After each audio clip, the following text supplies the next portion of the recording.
வணக்கம். கம்மியான ஃபீஸ்ல குரூப் 1 தேர்வுக்கு தயாராகணுமா?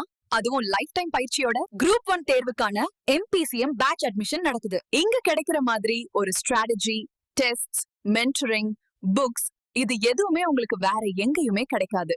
இந்த பேட்ச் ஜாயின் பண்ற மாணவர்களோட கனவு பதவியை அடையும் வரை எங்க சப்போர்ட் இருக்கும். உடனே 9360533992 நம்பருக்கு கால் பண்ணுங்க. வணக்கம். டிஎன்பிஎஸ்சி குரூப் 2A பிரிலிமினரி எக்ஸாமினேஷனுக்கான பொது தமிழ் வகுப்புகள். இன்றைய வகுப்புல நம்ம பார்க்க இருக்க தலைப்பு நம்ம டிஎன்பிஎஸ்சி குரூப் 2A பிரிலிம்ஸ்ல பொது தமிழ்ல இருக்கக்கூடிய ஃபர்ஸ்ட் டாபிக்கா இருக்கக்கூடிய பிரித்தெழுதுக சேர்த்தெழுதுக நம்ம இன்றைய வகுப்புல வந்து படிக்க இருக்கோம். ஸோ இந்த டாபிக் அப்படின்றது பேஸ் பண்ணி கண்டிப்பா நமக்கு வந்து கொஸ்டின் இருக்கு. மினிமம் 2 கேள்வி அதாவது கேட்பாங்க. ஸோ லாஸ்டா நடந்த குரூப் 4 எக்ஸாம்ல அப்படின்னு பார்க்கும்போது வந்து 2 கேள்வி கேட்டிருந்தாங்க. ஒரு கேள்வி சுலபமா இருந்தது, ஒரு கேள்வி கடினமா இருந்தது. அந்த அடிப்படையில தான் இருந்தது. இப்போ நம்ம பார்க்க போறதுல வந்து பாத்தீங்கன்னா எப்படின்னா நம்ம புணர்ச்சி விதிகள் என்னென்ன இருக்கு அப்படின்னு வந்து பார்க்க போறோம். அந்த விதியின் அடிப்படையில எப்படி வந்து பாத்தீங்கன்னா 2 எழுத்துக்கள் புணரும் பொழுது சேரும் பொழுது என்ன ஒற்று எழுத்து அங்க மிகுமா மிகாதா, இல்ல அங்க வந்து தோன்றல் திரிதல் கெடுதல் சொல்லிட்டு வந்து நம்ம அந்த இலக்கண விதியின் அடிப்படையில எப்படி வந்து அங்க மாறுபடுது அப்படின்றத நம்ம வந்து படிக்க போறோம். அதே மாதிரி எடுத்துக்காட்டுகள் நம்ம பார்க்கும்போது நம்ம 6ஆம் வகுப்புல இருந்து 12ஆம் வகுப்பு வரையும் புதிய புத்தகம் பழைய புத்தகம் அது மொத்தமா ஒரே இடத்துல வந்து படிக்க போறீங்க. ஸோ அதுல வந்து நம்ம ஸ்டார் போட்டு கொடுக்குறோம். என்னன்னா முந்தைய ஆண்டுகள்ல கேட்கப்பட்ட வினாக்கள் பிரித்தெழுதுக சேர்த்துல இருந்ததுன்னா ஸோ அந்த வினாக்கள் எது எது கேட்டாங்க எது அந்த பிரித்தெழுதுக அப்படின்னு சொல்லிட்டு அங்க நம்ம ஸ்டார் போட்டும் கொடுத்துருக்கோம். ஸோ அப்ப இலக்கண விதி நம்ம பார்க்க போறோம். அதே நேரத்தில் எடுத்துக்காட்டு அப்படின்றதும் பார்க்க போறோம். அண்ட் ஃபைனலா வந்து நம்ம புத்தகத்துல இருக்கக்கூடிய பிரித்தெழுதுக சேர்த்தெழுதுக வந்து 6ஆம் வகுப்புல இருந்து 12ஆம் வகுப்பு வரை, அதே மாதிரி நம்ம பழைய புத்தகத்தில் இருக்கக்கூடிய 6ஆம் வகுப்பு 12ஆம் வகுப்பு வரை இருக்கக்கூடியது பார்க்க போறோம். ஏறக்குறைய வந்து 1000க்கும் மேற்பட்ட பிரித்தெழுதுக வந்து நம்ம படிக்க இருக்கோம் அப்படின்னு சொல்லி பார்க்குறோம் ஃப்ரெண்ட். ஸோ இப்போ முதல்ல வந்து நம்ம படிக்க இருக்கிறது வந்து இலக்கண விதி தான் வந்து பார்க்க போறோம். அந்த புணர்ச்சி விதினா என்ன அப்படின்னு சொல்லிட்டு. ஸோ அதுக்கு முன்னாடி நம்ம பார்த்த தலைப்புகள் இதுவரையும் நம்ம என்ன கம்ப்ளீட் பண்ணியிருக்கோம்னா இலக்கணத்தின் அடிப்படையா இருக்கக்கூடிய எழுத்து சொல் பொருள் யாப்பு அணி இலக்கணம் வந்து நம்ம கம்ப்ளீட் பண்ணியாச்சு வந்து. ஸோ அடுத்து நம்ம படிக்க இருக்கிறது அப்படின்னா நம்மளுடைய சிலபஸ்ல 6வது தலைப்பா நம்ம புத்தகத்துல வந்து இருக்கு. இது சிலபஸ்ல வந்து பிரித்தெழுதல் சேர்த்தெழுதல் வந்து முதல் தலைப்பா வந்து இருக்கு அப்படின்னு பார்க்குறோம். ஸோ இதுதான் நம்ம இன்றைய வகுப்புல படிக்க இருக்கோம் அப்படின்னு சொல்லி பார்க்குறோம் ஃப்ரெண்ட். ரொம்ப சுலபமான ஒன்று தான் பிரித்தெழுதுக அப்படின்னா பயங்கரமா இருக்க புணர்ச்சி விதி அப்படிலாம் இல்லை. ரொம்ப அழகா தெளிவா வந்து இலக்கணத்தை வந்து பார்த்தீங்கன்னா நன்னூலும் நம்ம நூலார்களும் கொடுத்துருக்காங்க. அதை நம்ம ரசிச்சு படிக்க போறோம். ஸோ அதுல இருக்கக்கூடிய விதிகளை நம்ம திருப்பி திருப்புதல் பண்றது மூலியமா, ஏன்னா இந்த இலக்கண விதிகள் அப்படின்றது நினைவுல வச்சுக்கிறது வந்து கொஞ்சம் கடினமான ஒன்று. அதனால நம்ம ஒரு 20 முறை வந்து நம்ம வந்து திருப்புதல் பண்ணோம், ரிவிஷன் பண்ணோம்.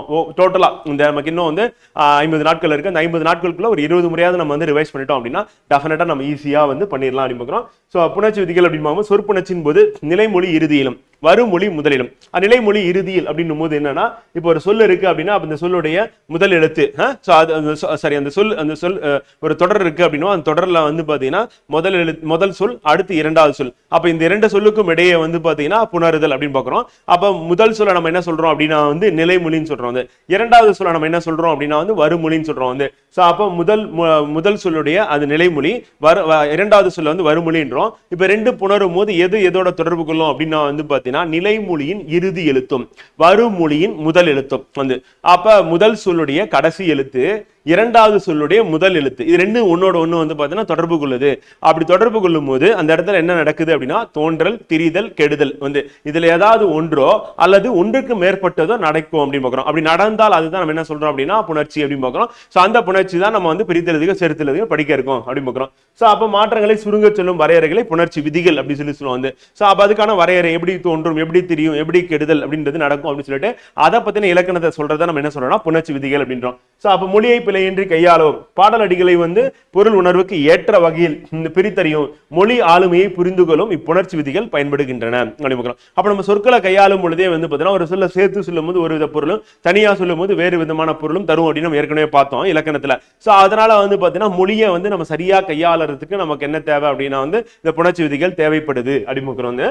சோ அப்ப உயிரீற்று புணர்ச்சி அப்படின்னும் போது அதுல ஒரு வகை தான் உடம்படு மெய்ப்புணர்ச்சி அப்படின்னு. அப்ப உயிரீற்று புணர்ச்சியில முதல் நம்ம பார்க்க இருக்கிறது என்னன்னா உடம்படு மெய்ப்புணர்ச்சி. அப்ப உடம்படு மெய்ப்புணர்ச்சி அப்படின்னா என்னன்னா ஃப்ரெண்ட் வந்து ஒண்ணும் இல்ல, சிம்பிள் தான். அதே தான் நம்ம இப்ப சொன்னதுதான். நிலைமொழியில இருக்கக்கூடிய சொல் வருமொழியில இருக்கிறது 2வது சொல். அப்ப முதல் சொல் 2வது சொல் 2 ஒன்னா சேரும் போது முதல் சொல்லுல கடைசி எழுத்து வந்து அதான் நிலைமொழியில கடைசி எழுத்து வருமொழியில முதல் எழுத்து 2மே வந்து உயிரெழுத்தா இருந்தது அப்படின்னா வந்து சோ அப்ப நிலைமொழியின் இறுதி எழுத்தும் வறுமொழியின் முதல் எழுத்தும் உயிரெழுத்துக்களாய் இருந்தால் அப்ப என்ன நடக்கும் அப்படின்னு பார்த்தீங்கன்னா உச்சரிப்பின் போது ஒலி உடன்பாடு இல்லாமல் இடைவெளி ஏற்படும். தனித்தனியா தான் நம்ம உச்சரிப்போம். அப்ப ஒலி உடன்பாடு இருக்காது, அப்ப தனித்தனியா இருக்கும். சோ அப்ப நம்ம நிலைமொழியில இறுதியில் என்ன இருக்கு? உயிரெழுத்து இருக்கு. வரும் மொழியில இறுதியில் என்ன இருக்கு அப்படின்னா உயிரெழுத்து இருக்கு. அப்ப அந்த ஒலி உச்சரிப்பின் போது வந்து என்னது உடன்படாமல் ரெண்டும் தனித்தனியா வந்து பார்த்தீங்கன்னா ஒலி எழுப்பும் அனுப்புகிறோம். சோ அதுதான் அந்த மாதிரி ஒலி எழுப்பக்கூடிய அந்த இடத்துல நம்ம என்ன பண்றோம் அப்படின்னா அந்த உடன்படாத அவ்விரு மொழிகளையும் வந்து மொழினா சொல் அந்த ரெண்டு சொல்லையும் சேர்த்து புணர்க்கவும் வந்து வரும் மெய் உடன்படுமை. அப்ப ரெண்டுத்தையும் ஒன்னா சேர்க்கறதுக்கு நமக்கு யாரு தேவைப்படுறா அப்படின்னு பாத்தீங்கன்னா ஒரு மெய் தேவைப்படுது.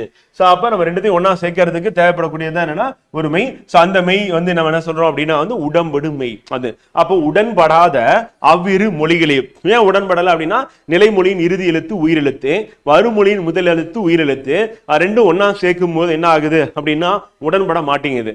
அப்ப ரெண்டுத்தையும் ஒன்னா சேர்க்கறதுக்கு நம்ம யாரை வந்து சப்போர்ட் பண்ணிக்கிறோம், ஹெல்ப்புக்கு கூப்பிடுறோம் அப்படின்னா ஒரு மெய் எழுத்து. சோ அதனால என்ன சொல்றோம்னா உடம்படு மெய் அப்படின்னு சொல்லி சொல்றோம். இப்ப உங்களுக்கு புரிஞ்சிருக்கும்னு நினைக்கிறேன். சோ அப்படி பார்க்கும்போது நம்ம நன்னூலோட விளக்கம் என்ன அப்படின்னா வந்து இப்ப இ அப்புறம் ஐ வந்து சோ அப்ப இந்த மூன்று எழுத்து வழி அப்ப இ ஐ அப்படின்ற எழுத்துக்கள் வந்து பாத்தீங்கன்னா உயிர் எழுத்துக்கள் அப்படின்றது வந்து வருது அப்படின்னா சோ அப்ப நம்ம என்ன போடுற மாதிரி இருக்கு அப்படின்னா வந்து பாத்தீங்கன்னா சோ ஈராவும் ஈராவும் ஐ அப்படின்ற ஈறு கொண்ட முதல் சொல். அப்ப ஒரு முதல்ல ஒரு சொல் இருக்கு. இப்ப உதாரணத்துக்கு வந்து காட்சி அப்படின்னு சொல்லு இருக்கு. வந்து இந்த முதல் சொல் அப்படின்னும் போது நிலைமொழி அப்படின்னு சொல்றோம். அந்த நிலைமொழியில கடைசி எழுத்து என்ன இருக்கு? சி இருக்கு. வந்து சோ அப்ப சீல என்ன இருக்கு அப்படின்னா வந்து பாத்தீங்கன்னா ஃப்ரெண்ட் வந்து சி வந்து நம்ம என்ன எப்படி சொல்லுவோம் அப்படின்னா சி அப்படின்னா இச்சு கூட்டல் இ அப்படின்னு சொல்லி சொல்லுவோம். கரெக்டா?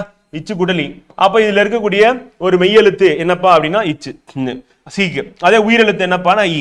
வந்து அப்ப இது ரெண்டும் ஒன்னா சேர்ந்தா உயிர் மெய்யெழுத்து சி. வந்து சோ இப்ப இதுல வந்து நமக்கு என்ன இருக்கு அப்படின்னா வந்து பாத்தீங்கன்னா நிலைமொழியின் இறுதி எழுத்தா வந்து ஈ வந்து இருக்கு அப்படின்னு இதான் உயிர் எழுத்து. இப்ப வறுமொழி வந்து என்ன பாருங்க அழகு. வந்து அப்ப அழகு அப்படின்னும் போது என்ன ஆகுதுன்னா ஆ.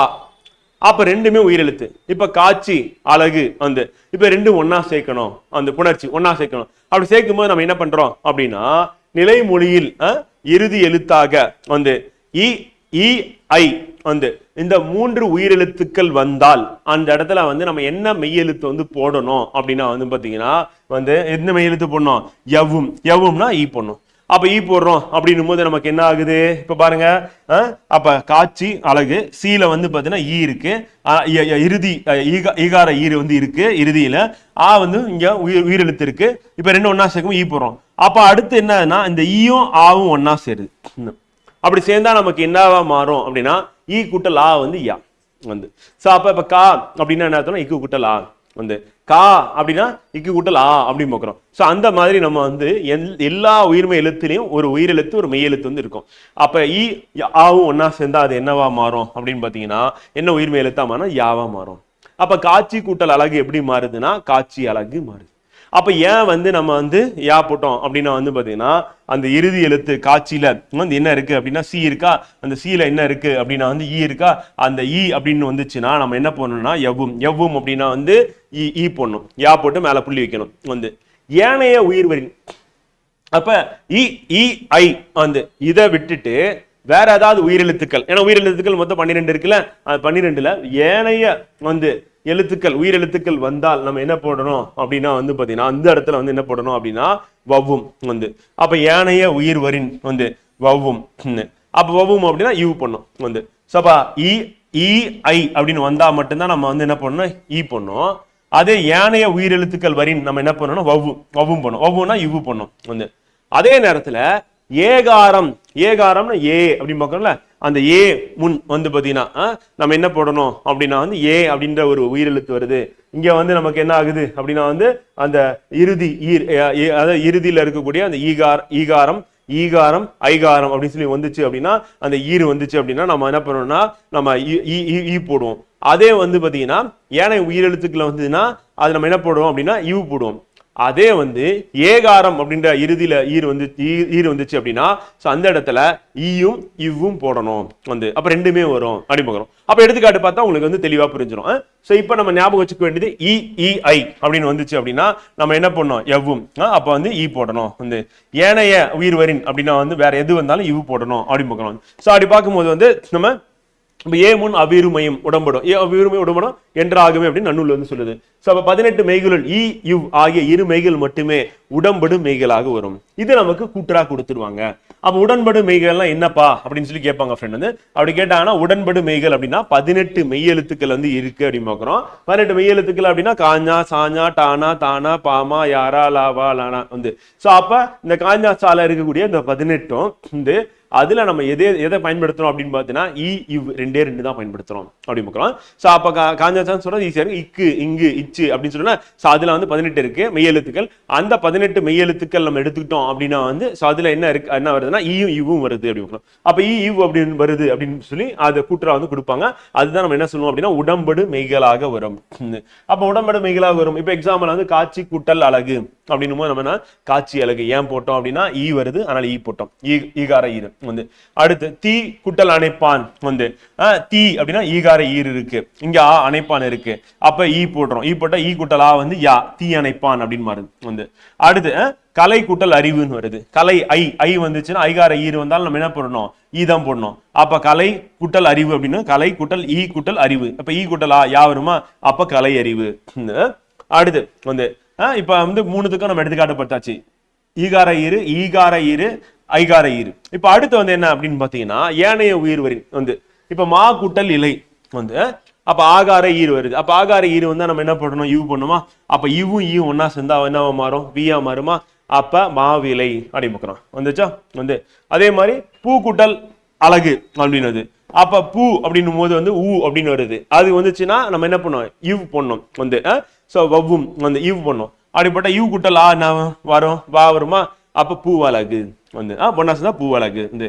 அப்ப சே கூட்டல் இலை வந்து அப்ப சே கூட்டல் இலை அப்படின்னும் போது சே அப்படின்னும் போது ஏன்னு வருது. அப்ப ஏ வந்தா மட்டும் நம்ம என்ன சொல்லுவோம் ரெண்டுமே வரும் வந்து. அப்ப எவ்வும் வவ்வும் வரும். அப்ப எவ்வும் வவ்வும் வரும் அப்படின்னும் போது நம்ம என்ன பண்ணணும், அப்ப ஈ போட்டீங்கன்னா என்னது வந்து ஈ கூட்டல் ஈ போட்டீங்கன்னா என்ன வரும், அப்ப யா வருமா, அப்ப ஈ கூட்டல் ஈ வந்து சாரி ஆ போட்டாதான் யா வரும். ஈ கூட்டல் ஈ போட்டீங்கன்னா வந்து ஈ வரும். அப்ப சே இலை அப்படின்னு பார்க்கிறோம் வந்து. அதே மாதிரி இந்த செய்யலை அப்படின்னா சே கூட்டல் அடி அப்படின்னு போடும்போது ஏ அப்படின்னு வருதா, அப்ப ஏ அப்படின்னும் போது எவ்வும் ஒவ்வும் வருமா, அப்ப நம்ம யூ போட்டோம்னா என்ன வரும் வந்து யூ கூட்டல் அப்படின்னு போட்டீங்கன்னா வா வருமா, அப்ப சேவடி அப்படின்னு அவ்வளவுதான்.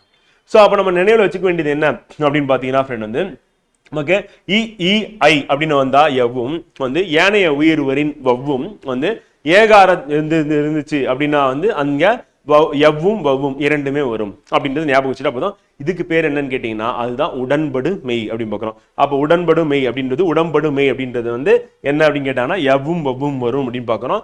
அது யாருக்கு வரும் அப்படின்னா ஐ இப்படி வந்துச்சுன்னா எவ்வும் வந்து, அதே வந்து ஏனைய உயிர்வரின் வவ்வும் ஏகாரம் அப்படின்னு இருந்துச்சுன்னா அது வந்து எவ்வும் வவ்வும் இரண்டும் வரும். அவ்வளவுதான் முடிஞ்சுச்சா.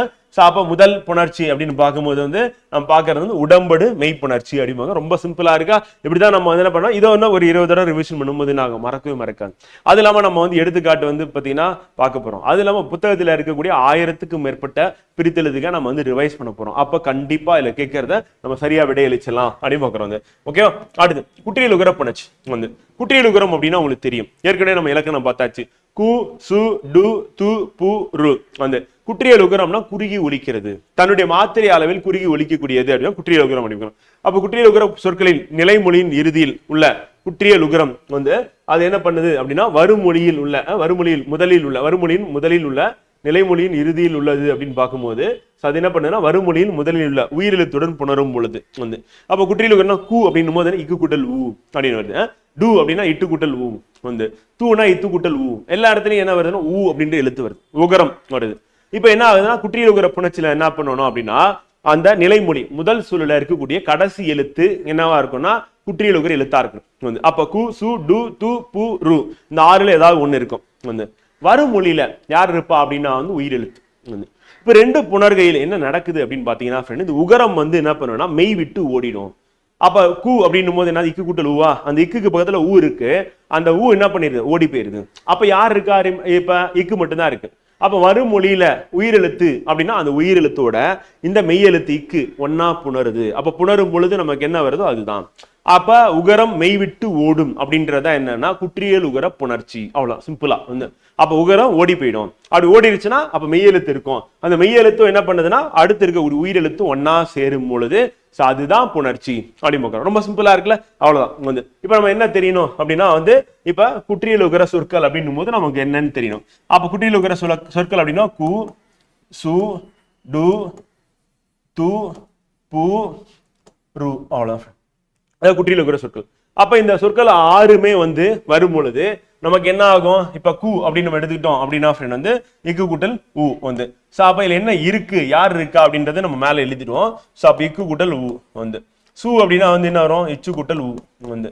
இச்சு கூட்டல் உ. டு அப்படின்னா என்ன வரும்? இட்டு கூட்டல் உ வந்து. து அப்படின்னா என்ன வரும்? இத்து கூட்டல் உ. பூ அப்படின்னா என்ன வரும்? இப்பு கூட்டல் உ வந்து. ரு அப்படின்னா என்ன வரும் வந்து? ரு அப்படின்னும் போது இரு கூட்டல் வந்து உ. சோ அப்ப இங்க இருக்கக்கூடிய சொற்கள் அப்படின்னு பார்க்கும்போது குற்றியல் உகர புணர்ச்சி அப்படின்னு வரும்போது இந்த ஊ ஓடி போயிடும். அப்ப மீதி என்ன இருக்கும்? இக்கு இருக்கும், இச்சு இருக்கும், இட்டு இருக்கும், இத்து இருக்கும், இப்பு இருக்கும், இரு இருக்கும், அவ்வளவு. அப்ப கா, சா, டா, தா, பா, ரா அப்படின்னும் போது என்ன ஞாபகத்துக்கு வரும்? இல்ல இக்கு, இச்சு, இட்டு, இத்து, இப்பு, இரு அப்படின்னு என்ன நினைவுக்கு வரும்? வல்லின எழுத்துக்கள், அவ்வளவுதான். அப்ப வல்லின எழுத்துக்கள் நம்ம ஏற்கனவே பார்த்தோம். இப்ப இங்க வருவோம். இப்ப நம்ம புணர்ச்சிக்கு வரும். புணர்ச்சி ரொம்ப சிம்பிள் தான் வந்து. சோ என்ன சொல்றாங்க அப்படின்னு பாத்தீங்கன்னா ஃப்ரெண்ட் வந்து புணர்ச்சியில விதி என்ன சொல்றாங்கன்னா குற்றியல் உகர சொற்களில் நிலைமொழியின் இறுதியில் உள்ள குற்றியல் உகரம் வருமொழியின் முதலில் உள்ள உயிரெழுத்துடன் புணரும் பொழுது, அப்ப உயிரெழுத்தோட புணருது. எது எங்க இருக்குன்னா வருமொழியில இருக்கு. அப்ப நிலைமொழியில யார் இருக்கா அப்படின்னா வந்து குற்றியல் உகர சொற்கள் நிலைமொழியின் இறுதியில யார் இருக்காங்க அப்படின்னா வந்து பாத்தீங்கன்னா குற்றியல் உகரம் இருக்கு. வருமொழியின் முதலில் உள்ள உயிரெழுத்துடன் புணரும் போது தான் ஏறிய மெய்யை நிறுத்தி வந்து அந்த குற்றியல் உகர எழுத்து மெய் இருக்குல்ல, மெய் எழுத்து என்ன இருக்கு? இக்கு, இச்சு, இட்டு, இத்து, இப்பு, இரு இருக்குல்ல, அதை நிறுத்தி உகரம் மறையும் அப்படி பார்க்கிறோம். அப்ப உகரம் மறைஞ்சிரும் அப்படி பார்க்கிறோம். சோ அப்ப உகரம் மறிதல். அப்ப உயிர்வரின் உக்குரல் மெய் விட்டு ஓடும் அப்படின்னு நன்னூலோட விதி. அப்படி ஞாபகம் வச்சுட்டாலும் பரவாயில்ல, இல்லைன்னா இதுல இருக்கிற மாதிரி உகரம் மறையும் அப்படின்னு ஞாபகம் வச்சிடும். அப்ப மெய் விட்டு ஓடுறது நடக்குது அப்படி பார்க்கிறோம். எப்படி நடக்குது எடுத்துக்காட்டு பாத்தீங்கன்னா தெளிவா உங்களுக்கு புரிஞ்சிடும். வந்து இப்ப மாசற்றார் அப்படின்னு இருக்கு. மாசு கூட்டல் அற்றார் தான் இருக்கு. அந்த மாசு அப்படின்னு நம்ம சொல்லும் போது என்ன சொல்லுவோம்? இச்சு கூட்டல் ஊன்னு சொல்லுவோமா? இப்ப ஊ வந்து என்னது? மெய் விட்டு ஓடும். இப்ப ஊ ஓடிருச்சு. இப்ப மீதி என்ன இருக்கு? இச்சு இருக்கு, ஆ இருக்கு. அப்ப இச்சு கூட்டல் ஆ அப்படின்னு நம்ம போட்டோம்னா என்ன வரும் அப்படின்னு கேட்டீங்கன்னா சாதா வரும். இப்ப பாருங்க, மாசு கூட்டல் அற்றார் என்னவாயிருச்சு அப்படின்னா வந்து இப்ப மா இருக்கு, இந்த இச்சு கூட்டல் ஆ என்ன ஆயிடுச்சுன்னா சாவாயிருச்சு. அப்ப மா சா இட் ட்ரா இர், அப்ப மாசற்றார் அப்படின்னு மாறிடுது.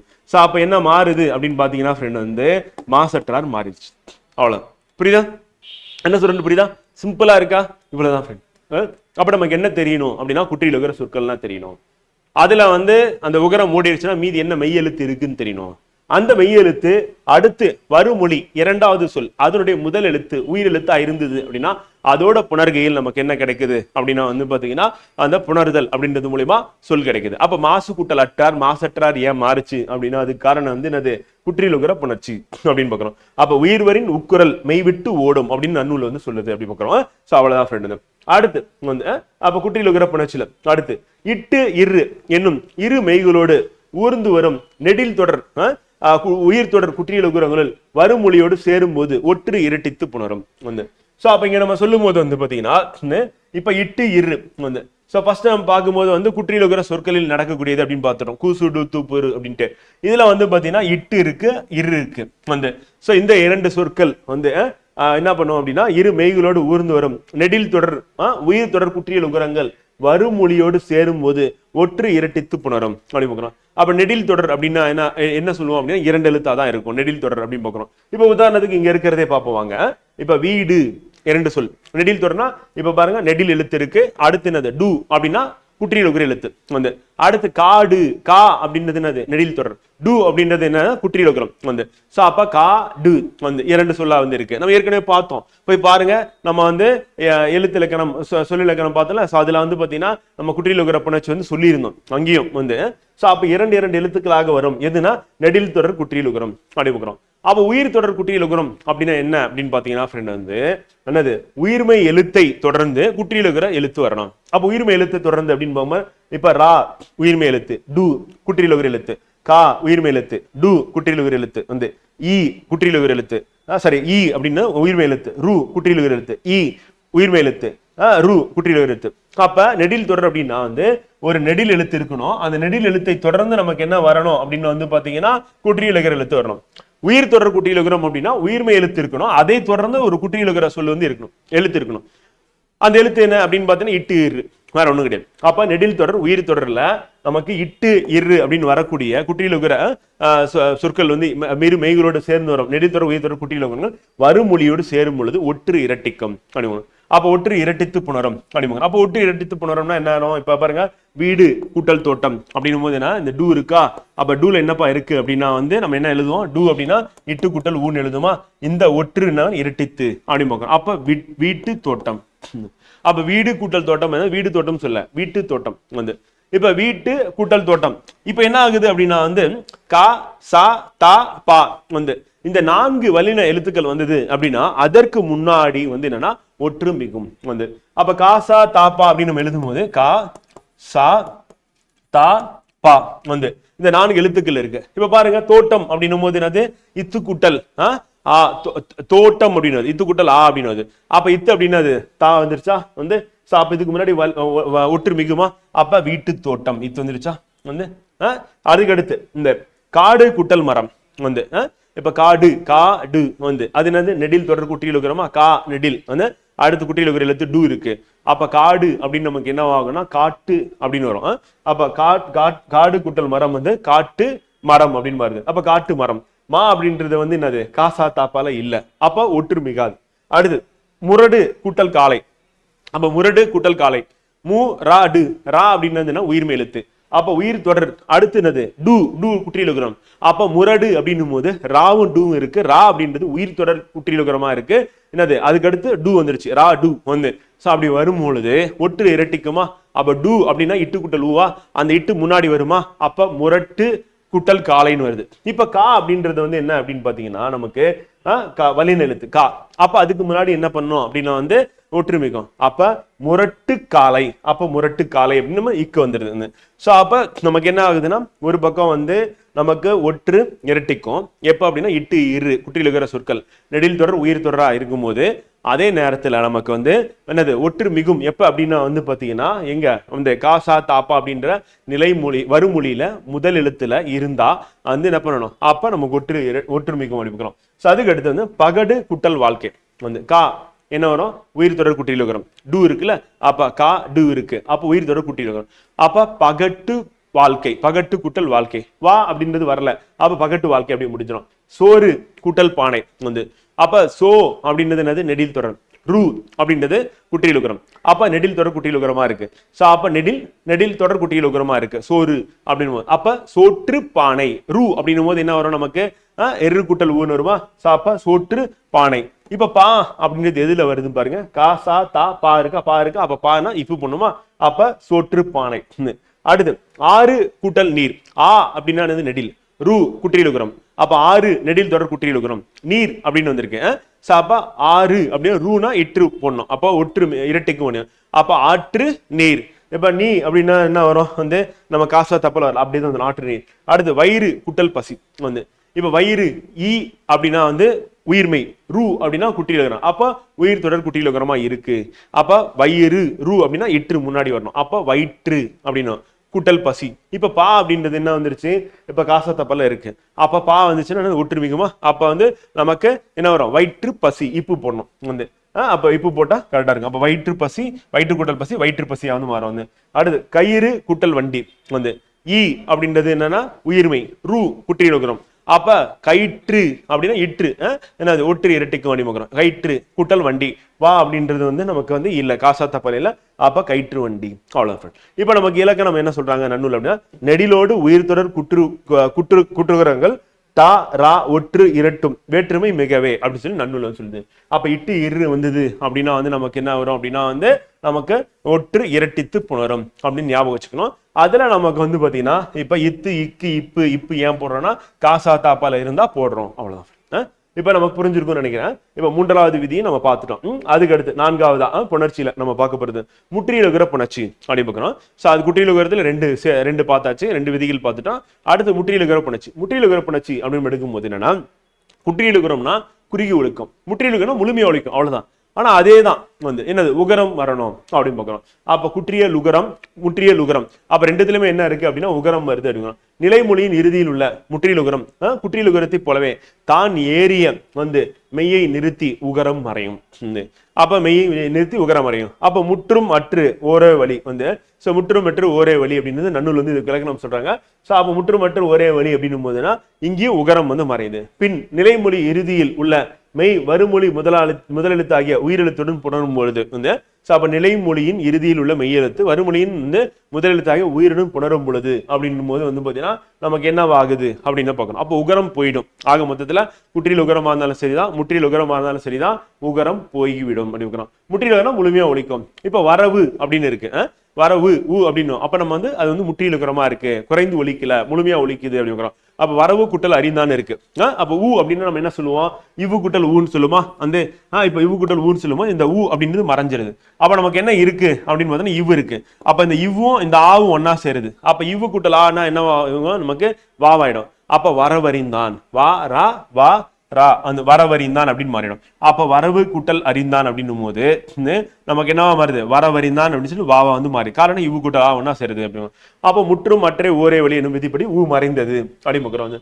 அப்ப குற்றியல் உகரமா இருந்தாலும் சரி, முற்றியல் உகரமா இருந்தாலும் சரி, அங்க என்ன உகரம் மறைந்து அங்க இருக்கக்கூடிய மெய்யெழுத்து வருமொழியில முதல்ல இருக்கக்கூடிய உயிரெழுத்தோடு புணரும் பொழுது நமக்கு என்ன ஆகுது அப்படின்னா வந்து அந்த புணர்ச்சி அப்படின்றது அந்த எழுத்தாவது மாறும். இப்ப இவ்வு கூட்டலா அப்படின்னா வாவா மாறிடும் அப்படின்னு பார்க்கிறோம். இதுக்கு முன்னாடி நம்ம இ ஐ அப்படி சொல்லி நம்ம பார்த்தோம். இ ஐ அப்படின்னு சொல்லிட்டு வந்து புணர்ச்சி அப்படின்னு பார்க்கும்போது எவ்வும் ஒவ்வும் பார்த்துருந்தோம் வந்து. அதே வந்து குற்றியல் உகரம் அப்படின்னும் போது நமக்கு என்னன்னா உகரம் மறைஞ்சிரும், மீதி இருக்கிறது புணரும் அப்படின்னு பார்த்தோம். இட்டு இருனா ஒற்று இட்டு இரு அப்படின்னா வந்து பாத்தீங்கன்னா அதுக்கு இனமான அந்த ஒற்றெழுத்து அப்படின்னு இரட்டிக்கும் அப்படின்னு பார்த்தோம். இப்போ முற்றியல் உகரம் அப்படின்னா உகரம் மறையும் அப்படின்னு பார்க்கிறோம். அவ்வளவு சிம்பிள் தான். திருப்பி ரிவிஷன் பண்ணும்போது நமக்கு என்ன ஆகும்னா இன்னும் தெளிவா மனதில் நின்றோம். எப்படி கேள்வி கேட்டாலும் நம்ம சரியா விடையளிச்சலாம். நம்ம எடுத்துக்காட்டு நம்ம பாக்குறதே நம்ம கேள்வி வந்துருச்சுன்னா இன்னும் சிறப்பு. பார்த்து மாத்திரத்துல ஆன்சர் போட்டுட்டு போயிட்டே இருப்போம் வந்து. அப்படி புதுசா ஏதாவது கேட்டாங்கன்னா நம்ம இலக்கண விதியை அப்ளை பண்ணி நம்ம என்ன பண்ணுவோம், ஆன்சர் கொண்டு வர ட்ரை பண்ணுவோம் அப்படி பார்க்கிறோம். அடுத்து இயல்பு இரு புணர்ச்சி விதி இரு. அப்ப இயல்பு இரு புணர்ச்சி விதி இரு அப்படின்னு நம்ம எடுக்கும் போது என்ன ஆகும் அப்படின்னா இயல்பீராகவோ விதியீராகவோ வரும் நிலைமொழியின் இறுதியில் நிற்கும் உயிரெழுத்துடன் வந்து அப்ப இயல்பீராகவோ விதியீராகவோ வந்து அப்ப இயல்பீர் புணர்ச்சி இயல்பீராகவோ விதியீராகவோ வரும் நிலைமொழியின் இறுதியில் நிலைமொழி இருக்கு, முதல் சொல் இருக்கு, அது இறுதியில் நிற்கும் உயிரெழுத்துடன் கா சா தா பா என்னும் வல்லின மெய்களை முதலில் கொண்ட வருமொழி சொல் சேரும் போது அவற்றிடையே வல்லொற்று மிகுந்து புணரும். இதுதான் நம்ம மேல ஏற்கனவே வந்து நம்ம வந்து இட்டு இருக்கு வந்து பார்த்தோம் வந்து. அப்ப கா சா தாப்பா அப்படின்றது வல்லெழுத்துக்கள் வந்துச்சுன்னா அது எங்க வரணும் அப்படின்னு பாத்தீங்கன்னா வருமொழியில முதல் எழுத்து. அப்ப வருமொழியில முதல் எழுத்தா அது வந்துச்சு அப்படின்னா அதுக்கு முன்னாடி என்ன பண்ணும் அப்படின்னா வந்து அது வல்லொற்று மிகுந்து புணரும். அப்ப இயல்பீர் என்பது இயல்பாக நிற்கும் சொல்லின் வடிவம். பள்ளி கூட்டல் தோழன் இருக்கு. அப்ப தோல் என்ன இருக்கு, தா இருக்கு. இத்து கூட்டல் ஆ அப்படின்னு இருக்கு. அப்ப தோழன் அப்படின்னு தோட்டம் பார்த்தோம், அதே மாதிரிதான். அப்ப இத்து போட்டணும். அப்ப பள்ளி கூட்டல் தோழன் பள்ளி தோழனா வந்து ஆகுது அப்படின்னு பார்க்கிறோம் வந்து. அவ்வளவுதான் வந்து. அப்ப விதி இரு என்பது புணர்ந்த பின் நிற்கும் சொல்லின் வடிவம். அப்ப விதி இரு அப்படின்னு புணர்ந்த பின்னாடி என்ன சொல்லா வந்து இருக்கும் அதுதான் வந்து. அப்ப இயல்பீருன்னா இயல்பா பள்ளி தோழன் அப்படின்னு பார்க்கிறோம். இப்ப ரெண்டும் ஒன்னா சேருது அப்படின்னும் போது என்ன விதி இரு பள்ளி தோழன். அப்ப நிலம் கூட்டல் தலைவன், நிலம் கூட்டல் தலைவர் அப்படின்னு இருக்கு. அப்ப தலைவர் அப்படின்னும் போது நம்ம என்ன வரும், தா அந்த கா சா தாப்பான்னு வந்துச்சா அப்ப மிகுமா. அப்ப நிலம் கூட்டல் தலைவர் வந்து அதே மாதிரி மை ஈரு வந்து கெட்டு போயிடும் வந்து. அப்ப நிலத்தலைவர் ஆகுது. அப்ப நில கூட்டல் தலைவர் விதி ஈரு அதுக்கு அடுத்து நிலத்தலைவரா வந்து மாறுது அப்படின்னு. சோ அப்ப இந்த மை அப்படின்னு இம்மு அப்படின்றது ஏன் கெட்டு போகுது அப்படின்றது நம்ம வந்து பார்க்க போறோம் பின்னாடி. அது என்ன அப்படின்றது நான் சொல்றேன். திரைப்படம் அப்படின்னும் போது இப்ப திரை கூட்டல் படம் அப்படின்னா அப்ப பா இருக்கு, காசா தாப்பால பா இருக்கு. அப்ப திரைப்படமா ஆகுது இந்த. அதே மாதிரி இயல்பினும் விதியினும் நின்ற உயிர்முன் காசா தாப்பா மிகும் என்னும் விதிப்படி நமக்கு திரை கூட்டல் படம் திரைப்படமா வந்து மாறுது அப்படின்னு பார்க்கிறோம். அதுக்கடுத்து மர கூட்டல் களம் வந்து மர கூட்டல் களம் அப்படின்னு பார்க்கிறோம். அப்ப மர கூட்டல் களம் அப்படின்னும் போது கால இருக்கு. அப்ப இக்கு வரும். அப்ப மரக்களம் அப்படின்னு சொல்லி நமக்கு வந்து ஆகுது அப்படி பார்க்கிறோம். சோ அப்ப மர கூட்டல் களம் அப்படின்றது வந்து பாத்தீங்கன்னா மரக்களம் ஆகுது. அதே மாதிரி மரம் கூட்டல் களம் அப்படின்னும் போது மவ்வீரு ஒற்றிலிருந்து வந்து ஒற்றிலிருந்து உயிர் இரு ஒப்பும் என்னும் விதிப்படி. அப்ப இம்மு வந்தாவே அது வந்து ஒற்றி இழந்துடும் ஃப்ரெண்ட் வந்து இறுதியில. அப்ப மரம் கூட்டல் களமா இருந்தது மர கூட்டல் களமா மாறி அதுக்கப்புறம் மர களமா வந்து மாறுது. அப்ப மரம் கூட்டல் களம் மர கூட்டல் களம் மரக்களமா வந்து ஆகுது அப்படி பார்க்கிறோம். அப்ப இம்மு வந்து கெடுதல் வந்து அதே நேரத்துல வந்து பாத்தீங்கன்னா இக் அப்படின்றது வந்து தோன்றுதல் அப்படிம்போம். இக்கு ஏன் தோன்றுதுன்னா அங்க வந்து கா வந்து காசா தாப்பா வல்லினம் இருக்குல்ல, சோ அதனால தோன்றுது அப்படின்னு. அப்ப இயல்பினும் விதியினும் நின்ற உயிர்முன் காசா தா பா மிகும் வந்து விதவா தானே மண்ணே அப்படி சொல்லிட்டு நன்னூல் வந்து இதுக்கான விளக்கணம் கொடுக்குது அப்படிங்கிறோம். சோ அப்ப நம்ம அந்த இயல்பு இரு விதி இரு அப்படின்னு நம்ம வரும் பொழுது கா சா தா பா நினைவில் வச்சுக்கணும். அதே மாதிரி இம் அப்படின்றது வந்துச்சு அப்படின்னா அந்த ஒற்றெழுத்து மறைஞ்சிரும் அப்படின்றது நம்ம ஞாபகம் வச்சுக்கணும். இது ரெண்டு தான் வந்து நம்ம ஞாபகம் வச்சுக்க வேண்டிய ஒண்ணு. அடுத்து பூ புணர்ச்சி, பூ பெயர் புணர்ச்சி அப்படின்னும் போது பூ பெயர் புணர்ச்சி ரொம்ப அழகா வந்து வரும். எப்படி அப்படின்னு பாத்தீங்கன்னா வந்து இப்ப நம்ம சொல்லும் போது வல்லின எழுத்துக்கள் அப்படின்னு பாக்குறோம். வந்து ஸோ அப்போ வல்லின மெய் எழுத்துக்கள் அப்படின்னும் போது நம்ம என்ன சொல்லுவோம், வந்து இக்கு இச்சு இட்டு இத்து இப்பு இரு அப்படின்னு சொல்லி சொல்லுவோம். அப்ப இந்த வல்லின மெய் எழுத்துக்கள் அப்படின்னு பாக்குறோம். வந்து ஸோ அப்போ பூ பெயர் புணர்ச்சியில வந்து என்ன நடக்குது அப்படின்னா நம்ம அந்த வல்லின மெய் எழுத்துக்களா இருக்கக்கூடிய இந்த இக்கு இச்சு இட்டு இத்து இப்பு இரு வந்து இதுதான் வந்து காசா டா தா பா ரா அப்படின்னு நம்ம சொல்லுவோம். இல்ல இக்கு இச்சு இட்டு இத்து இப்பு இரு எப்படியா இரண்டுல ஏதாவது ஞாபகம் வச்சுக்கோங்க. காசா டாப்பா காசா டா தா பா ரா அப்படின்னு போட்டீங்கன்னா மேல புள்ளி வச்சிருங்க. வந்து அடுத்து வல்லினம் மெல்லினம் அப்படின்னும் ஞன நமன அப்படின்னு நம்ம சொல்லுவோம். சாப்பா ஞா இங்கு ஞா இஞ்சு நா மூணு சொல்லினா இன்னு ஞ அடுத்து நமன நா தன்னகரம் வருதுல அதுல இந்து வந்து மா இம்மு நா இன்னு. ஸோ இப்போ வந்து பாத்தீங்கன்னா இதற்கு இனமான எழுத்து கசட தப்புற வல்லினம். மெல்லினம் அப்படின்னு பார்க்கும்போது ஞ நமன வந்து அதை இடையினம் அப்படின்னா இடையினம் யா அப்படின்னு ஞாபகம் வச்சுக்கோன்னு சொன்னா யரள வளல அப்படின்னு பார்க்குறோம். யரள வளல அப்படின்னு பார்க்குறோம். சரி இப்போ இங்க வரும். ஸோ அப்போ பூ பெயர் புணர்ச்சி அப்படின்னு வரும்போது என்ன நடக்குது அப்படின்னு பார்த்தீங்கன்னா வல்லின மெய்யெழுத்து வரும்போது வல்லின மெய் மிகுந்து புணர்வது மட்டுமின்றி அவற்றுக்கினமான மெல்லின மெய்யெழுத்தும் என்ன பண்ணும் மிகுதலும் உண்டு.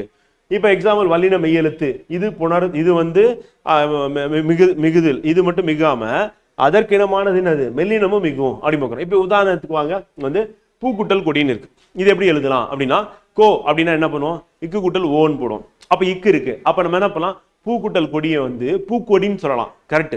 வந்து அதே வந்து அந்த இக்குக்கு இனமானது அப்படின்னா நம்ம இங்கு இருக்குல்ல அந்த இங்கு வரும். அப்ப இக்குக்கு இனமான அந்த இங்கு வருது அப்படின்னும் போது நம்ம என்ன பண்ணலாம் இதையும் போடலாம் இதையும் போடலாம். அப்ப இங்கு போட்டா என்ன பூக்கூட்டல் கொடி பூக்கொடி, அதே பூக்கூட்டல் கொடி பூங்கொடி ரெண்டுமே வரும். வந்து அப்ப பூக்கொடி பூங்கொடி ரெண்டுமே வந்துருச்சு பாருங்க. அடுத்து பூக்கூட்டல் தொட்டி வந்து அப்ப தோ அப்படின்னும் போது என்ன சொல்லுவோம் இத்து கூட்டல் தோ அப்படின்னு இத்து கூட்டல் ஓன்னு சொல்லுவோம். அப்ப இத்துன்னும் போது நம்ம என்ன பண்ணலாம் பூக்கூட்டல் தொட்டி பூத்தொட்டி அப்படின்னு சொல்லலாம். வந்து அப்ப பூக்கூட்டல் தொட்டி பூத்தொட்டி அதற்கு இனமானது இத்துக்கு இனமானது இந்தா அப்ப பூந்தொட்டி. அப்ப பூத்தொட்டி பூந்தொட்டி ரெண்டுமே சரிதான். வந்து அப்ப பூத்தொட்டி பூந்தொட்டி அப்படின்னு பார்க்கிறோம். வந்து அடுத்து பூக்கூட்டல் சோலை வந்து சோ அப்படின்னும் போது நான் இச்சு கூட்டல் ஓ அப்படின்றோம். அப்ப இச்சு இருக்கு. அப்ப நம்ம என்ன பண்ணணும் வந்து பூக்கூட்டல் சோலை அப்படின்னும் போது என்ன சொல்லலாம் பூச்சோலை அப்படின்னு சொல்லலாம். அப்ப இச்சு அப்படின்றது வந்து அதற்கு இனமானது அப்படின்னா என்னது இங்க வந்து இஞ்சு அப்படின்னு பாக்குறோம். சோ அப்ப இந்த இடத்துல வந்து இச்சுக்கு இனமானது இஞ்சுன்னு பாக்குறோம். சோ அப்ப பூக்கூட்டல் சோலை பூச்சோலை அல்லது பூஞ்சோலை ரெண்டுமே சரிதான். அப்ப பூச்சோலை பூஞ்சோலை அப்படின்னு நம்ம போட்டாலும் சரிதான் அப்படிங்கிறோம். அடுத்து பூக்கூட்டல் பந்து. அப்ப பந்து பா பா அப்படின்னா என்னது இப்பு கூட்டல் ஆ வந்து அப்ப இப்பு கூட்டல் ஆ அப்படின்னும் போது இப்பு அப்படின்னு வருது. அப்ப இப்பு அப்படின்னும் போது அது மிகும். அப்ப பூ பந்து அப்படின்னு சொல்லுவோம். அதே இப்புக்கு என்ன வரும் அப்படின்னா வந்து பாத்தீங்கன்னா இம்மு இனம் அப்படின்னு பார்க்கும்போது மெல்லினம் வந்து வல்லினத்துக்கு இனமானது மெல்லினம். அப்ப இப்புக்கு இம்மு. அப்ப பூப்பந்து பூம்பந்து ரெண்டுமே சரிதான் அனைவரும். சோ அப்ப பூ பெயர் அப்படின்னு பார்க்கும்போது முன் இன மென்மையும் தோன்றும் இன மென்மையும் தோன்றும். அப்ப பூ பெயர் முன் இன மென்மையும் தோன்றும். அப்ப மெல்லினமும் தோன்றும். அப்ப வல்லினமும் தோன்றும் மெல்லினமும் தோன்றும் அப்படின்றதான் நம்ம இங்க ஒற்று நோக்கத்தக்கது அப்படிங்கிறோம். சோ அப்ப வல்லினம் அப்படின்னு பார்க்கும்போது நம்ம சொல்லும் போது கா சா தா பா இந்த தாவும் ராவும் வந்து பாத்தீங்கன்னா நமக்கு என்னன்னா முன்னாடி வராது. காசா தாப்பா தான் வந்து சொல்லின் முன்னாடி வருது.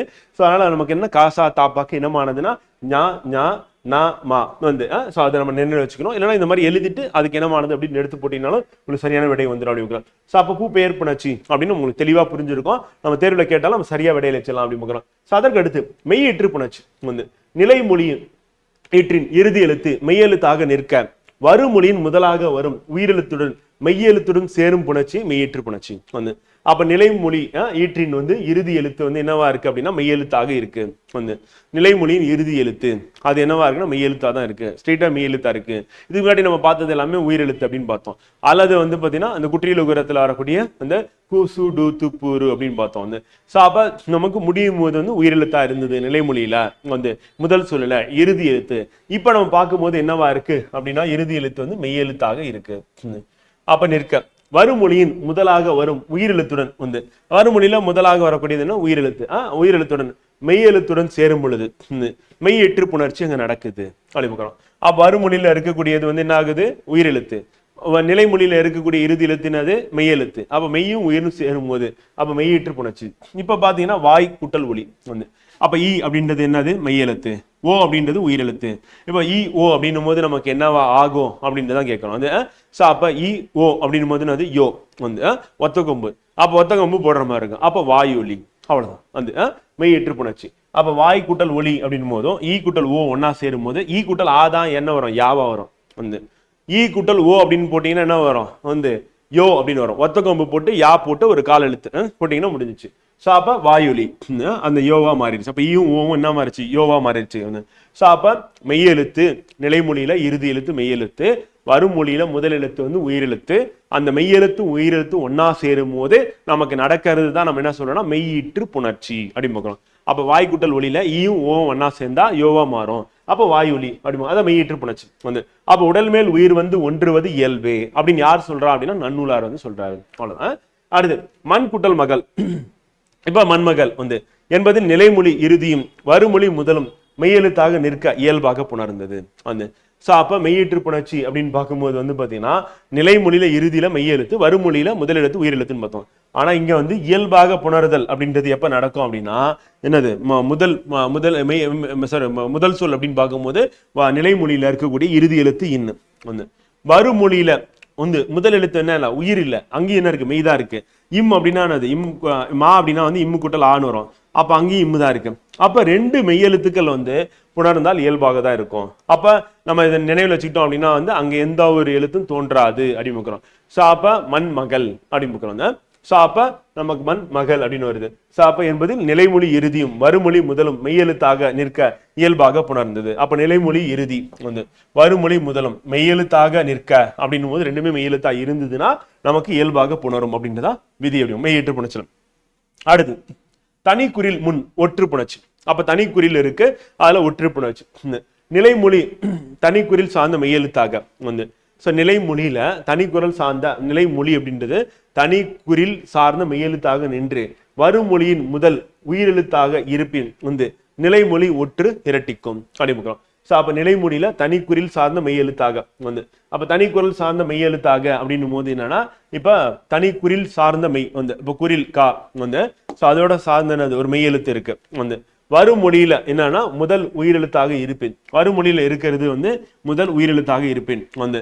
அப்ப என்ன ஆகுது அப்படின்னா ஒற்று இரட்டிக்கும். இப்ப ஏற்கனவே நம்ம வந்து இட்டு இருக்கு பார்த்தோம் வந்து. ஸோ அங்க ஒற்று இரட்டிக்கும். அப்ப இட்டு இருந்தா முன்னாடி இட்டு வரும். இட்டு குட்டல் ஊன்னு இருக்கும். அப்ப டூவா இருக்கும். அப்ப ஒற்று அதுக்கு முன்னாடி வந்து இட்டு. ரூ அப்படின்னா இரு குட்டல் ஊன்னு இருக்கும். அந்த இரு முன்னாடி வந்துடும். அப்ப இரு ரூ அப்படின்னு வரும். அப்ப சோற்றுப்பானை அப்படின்னு பார்த்தோம் வந்து. ஸோ அந்த மாதிரி தான். அப்ப அந்த மாதிரி காட்டு மரம் அப்படின்னு பார்த்தோம். ஸோ அப்போ காடு கூட்டல் வரும். ஸோ இப்போ என்ன ஆகுனா இல் அப்படின்றது வந்து நமக்கு என்ன சொல்றோம் அப்படின்னா அந்த மெய்யெழுத்த நிலைமொழி தனிக்குறில் சார்ந்த மெய்யெழுத்தாக நின்று. அப்ப தனிக்குறில் சார்ந்த மெய்யெழுத்தாக அப்படின்னு பார்க்கும்போது கா அப்படின்னு தனிக்குறில் அது இல் அப்படின்றது மெய்யெழுத்து. ஸோ இது வந்து வருமொழியில முதல் எழுத்து என்னன்னா ஆ அப்படின்றது வந்து உயிரெழுத்து. ரெண்டும் ஒன்னா சேருது. அப்படி சேரும் பொழுது நமக்கு என்ன ஆகுது அப்படின்னா ஒற்று என்ன ஆகும் வந்து இரட்டிக்கும் அப்படின்ற விதி வந்து. அப்ப கல் குட்டல் அதர் அப்படின்னு இருக்கு வந்து. அப்ப இல் இல் கூட்டல் ஆ அப்படின்னு வரும் வந்து. இப்ப இந்த இல்லும் ஆவும் ஒன்னா சேர்ந்தா என்னவா மாறும் லாவா மாறுமா. அப்ப கல்லதர் அப்படின்னு வரும். ஸோ அப்ப கல் கூட்டல் அதர் அப்படின்னு வந்து கல்லதர் அப்படின்னு ஏன் வருது அப்படின்னா அந்த ஒற்று இரட்டிக்கும் விதிப்படி வந்து இந்த இல்லும் இந்த ஆவும் வந்து ஒன்னா சேர்ந்துருச்சு. அதுக்கு முன்னாடி ஒரு இல் இருக்கு. அப்ப இல்லு கூட்டல் ஆ அப்படின்றது என்னவா மாறும்னா லாவா மாறும். அப்ப கல் லா தா இர் கல்லதர் அப்படின்னு. அப்ப கல் கூட்டல் அதர் வந்து கல்லதர் வந்து அப்படின்னு பாக்குறோம். அப்போ ஒற்றை இரட்டித்து அதற்கப்புறமா வந்து நம்ம என்ன பண்ணுவோம் இல்லையும் ஆவையும் ஒன்னா சேர்த்து லாவா மாத்தி அதுதான் கல்லதர் அப்படின்னு நம்ம சொல்றோம் வந்து. ஸோ இது என்ன சொல்றோம் அப்படின்னா வந்து தனிக்குறள் முன் ஒற்று புணர்ச்சி அப்படின்னு பார்க்குறோம் வந்து. அடுத்து மகர ஈற்று புணர்ச்சி. இதுல நன்னூல் வந்து தனிக்குறில் முன் ஒற்று உயிர்வரின் இரட்டும் அப்படின்னு சொல்லிட்டு நன்னூல் வந்து இதுக்கான விளக்கம் வந்து சொல்றாங்க அப்படின்னு. சோ அதுக்கு அடுத்து மகர ஈற்று புணர்ச்சி. நிலைமொழி சொல்லின் இறுதி எழுத்தாக மகரமை வரும்போது அச்சொல் 3 நிலைகளில் புணரும். அப்ப மகரமை வந்தது அப்படின்னா மொத்தம் நமக்கு எத்தனை நிலையில புணருது அப்படின்னா வந்து 3 நிலைகளில் புணருது அப்படின்னு வந்து. சோ அப்ப 3 நிலைகளில் புணருதல் அப்படின்னு எடுத்துக்கிட்டோம் அப்படின்னா வந்து நிலைமொழி சொல்லின் இறுதி எழுத்தாக மகரமை வரும் பொழுது வந்து அச்சொல் 3 நிலைகளில் புணரும். அப்ப மகரமை கெட்டு புணரும். ஒண்ணு மகரம் வந்து கெட்டுரும் வந்து அப்ப இல்லாம போயிரு வந்து. அப்ப மகரமை அப்படின்றது வந்து நமக்கு என்ன ஆகுது அப்படின்னா கெட்டு புணரும் அப்படின்னு. மகரமை கெட்டு இன மெல்லெழுத்து தோன்றி புணரும் வந்து அதுக்கு இனமான மெல்லெழுத்து தோன்றி புணரும் வந்து. அதே மகரமை கெட்டு வந்து வல்லினம் மிக்கு புணரும் வந்து. அப்ப மகரமை கெட்டு போறது இல்லாம வல்லினம் மிக்கு புணரும் வந்து. அதே மாதிரி பாடம் இதுக்கு எடுத்துக்காட்டு அப்படின்னு பார்க்கும்போது வந்து ஃபர்ஸ்ட் சொல்லும் போது என்ன ஆகுதுன்னா மகரமை கெட்டு வந்து புணரும் அது வந்து இல்லாம போயிடும். அது மகரமை கெட்டு இன மெல்லெழுத்து தோன்றி புணரும் அப்படின்னு பார்க்கிறோம் வந்து.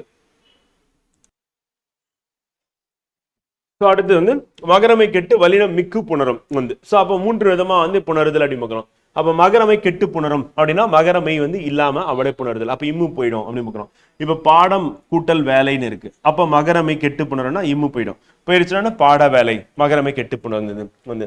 அடுத்து மகர மெய் கெட்டு இன மெல்லெழுத்து தோன்றி புணரும் வந்து. அப்ப இன மெல்லெழுத்து தோன்றி புணருதல் அப்படின்னு பார்க்கிறோம். அதே மாதிரி வந்து மகரமை கெட்டு வல்லின மிக்கு புணரும். அடுத்து வந்து பழம் கூட்டல் தோணு இருக்கு வந்து இது வல்லின மிக்கு புணரும் அப்படின்னு சொல்லலாம். இப்ப இம்மு வந்து கெட்டுருச்சு வந்து மகரமை வந்து கெட்டு போயிருச்சு வல்லினம் மிக்கு புணரும். வல்லினம் தோ அப்படின்னும் போது நான் இத்து வருமோ அதுக்கு முன்னாடி அப்ப பழம் அப்படின்னு கூட்டல் தோல் அப்படின்னு இம்மு போயிடும். அப்ப பல கூட்டல் தோல் அப்படின்னு மாறி அப்புறம் பழத்தோல் அப்படின்னு சொல்லி மாறும். அப்ப மகரமை கெட்டு வல்லினம் மிக்கு புணர்ந்தது அப்படின்னு பார்க்கிறோம். சோ அதற்கு அடுத்து வந்து பாத்தீங்கன்னா நமக்கு வந்து என்ன சொல்றோம் மகரமை கெட்டு இன மெல்லெழுத்து தோன்றி புணரும். அப்ப இன மெல்லெழுத்து தோன்றி புணருதல் அப்படின்னா நம்ம ஏற்கனவே வந்து எழுதுனதுதான் இக்கு இச்சு இட்டு இத்து இரு அடுத்து இப்பு அப்படின்னு பார்க்கிறோம் வந்து. சோ காசா டா தா சரி மாத்தி எழுதின பாரா வந்து. சோ அப்ப காசாடா தப்பர் அப்படின்னு எழுதணும்னா அவ எழுதிட்டு புள்ளி வைக்கிறது சுலபமா இருக்கும். ஓகே அப்படி இல்லைன்னா இக்கு இச்சு இட்டு இத்து இப்பு இரு அப்படின்னு கரெக்டா கூட நீங்க எழுதிருவீங்க தெரியும். ஞன நம்மன அப்படின்னா இஞ்சு ஞ ஞ ந ந ம ந சரி. இப்ப வந்து பாத்தீங்கன்னா நமக்கு என்ன சொல்றாங்க வந்து மெல்லெழுத்து தோன்றி போனோம். இன மெல்லெழுத்து அப்படின்னா இப்ப எக்ஸாம்பிள் வந்து பாத்தீங்கன்னா மகரமே கெட்டுடும். இன மெல்லெழுத்து அப்படின்னும் போது இப்ப சப்போஸ் இக்கா இருந்தது அப்படின்னா அதுக்கு இனமானது இங்க வரும். சோ அதான் இங்க எடுத்துக்காட்டாம இருக்கு. இப்ப எக்ஸாம்பிள் வந்து பாருங்க காலம் குட்டல் கடந்தவன் எடுத்துக்காட்டு பாருங்க. அப்ப காலம் குட்டல் கடந்தவன் இப்ப இம்மு அடிச்சிரும் வந்து கெட்டு போயிருச்சு வந்து. இப்ப கால குட்டல் கடந்தவனா வந்து இருக்குமா. அப்ப கா அப்படின்னும் போது வந்து பாத்தீங்கன்னா கால கடந்தவன் அப்படின்னு வரலாம்.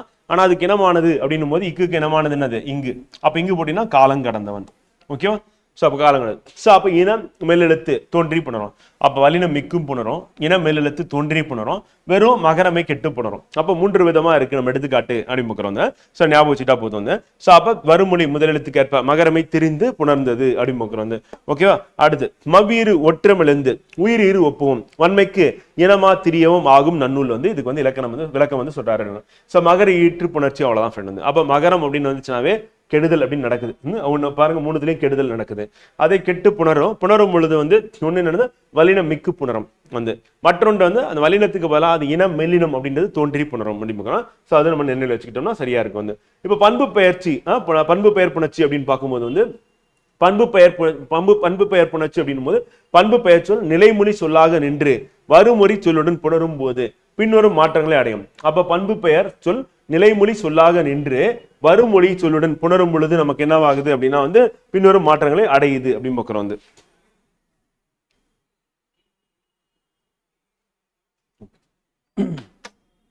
அப்ப நிலைமொழியின் இறுதியில் உள்ள மை கெட்டு புணரும் வந்து.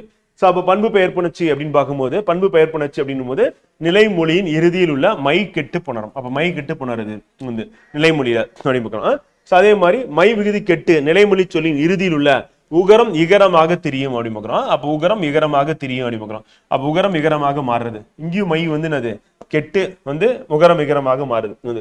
மை விகுதி கெட்டு அடுத்து 3வதுலயே வந்து நிலைமொழி சொல்லின் முதலில் உள்ள குறில் எழுத்து நெடில் எழுத்தாய் மாறும். அப்ப நிலைமொழி சொல்லின் முதலில் உள்ள வந்து நிலைமொழி சொல்லின் முதலில் உள்ள குறில் எழுத்து நெடில் எழுத்தா மாறும் வந்து. சோ அப்ப பண்பு பெயர் புணர்ச்சி அப்படின்னு பார்க்கும்போது வந்து பாத்தீங்கன்னா நமக்கு மொத்தம் எத்தனை விதிகள் இருக்கு அப்படின்னு பாத்தீங்கன்னா 8 இருக்கு வந்து.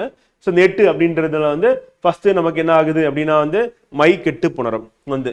இரண்டாவதுல மை கெட்டு புணர்றதுல மட்டும் இல்லாம உகரம் இகரமாக மாறும். நிலைமொழி சொல்லின் இறுதியில உகரம் இகரமா மாறும்.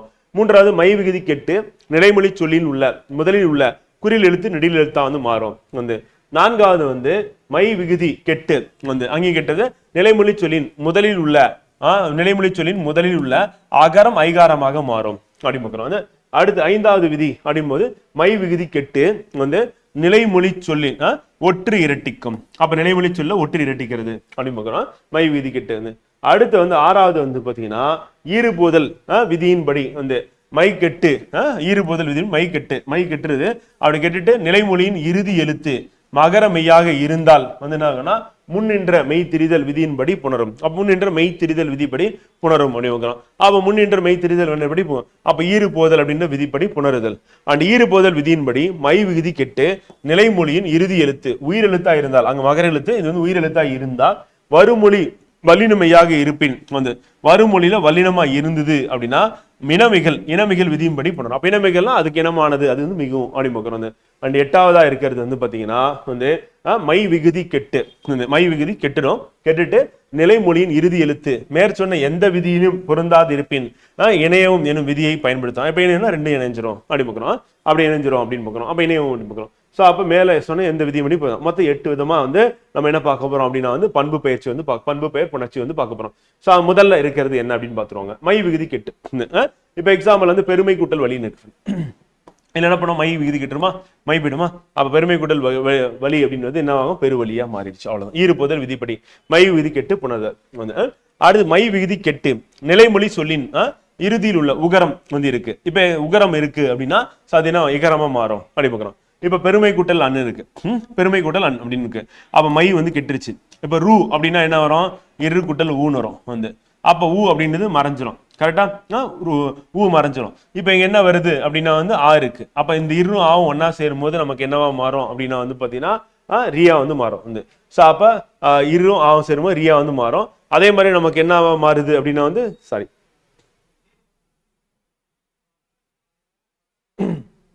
இல்ல நம்ம இங்க இருக்கிறத இந்த ஆர்டர்லயே போயிடலாம். இந்த ஆர்டர்லயே போனோம்னா சரியா வரும். இங்கே நமக்கு வந்து கீழே வந்து அந்த விதியை வந்து அப்படியே கொடுத்துருக்கோம். ஸோ அந்த ஆர்டர்லயே போயிடும். ஸோ அப்ப பெருமை கூட்டல் அன்னு இருக்கு. இது எப்படி நமக்கு வந்து வருது அப்படின்னா மை விகுதி வந்து மை வந்து சாரி மையோட அந்த ஈடு வந்து கெட்டு போயிடுச்சு. அப்ப பெரு ஆயிடுச்சு வந்து அன் வந்து இருக்கு. இப்ப இந்த ரூ அப்படின்றது வந்து ரி அப்படின்றது வந்து ரூ அப்படின்றது வந்து இரு கூட்டல் ஊன்னு இருக்கு. அந்த ஊ வந்து என்னவா மாறணும் அப்படின்னா இப்ப இரு கூட்டல் ஊன்னு இருக்கு.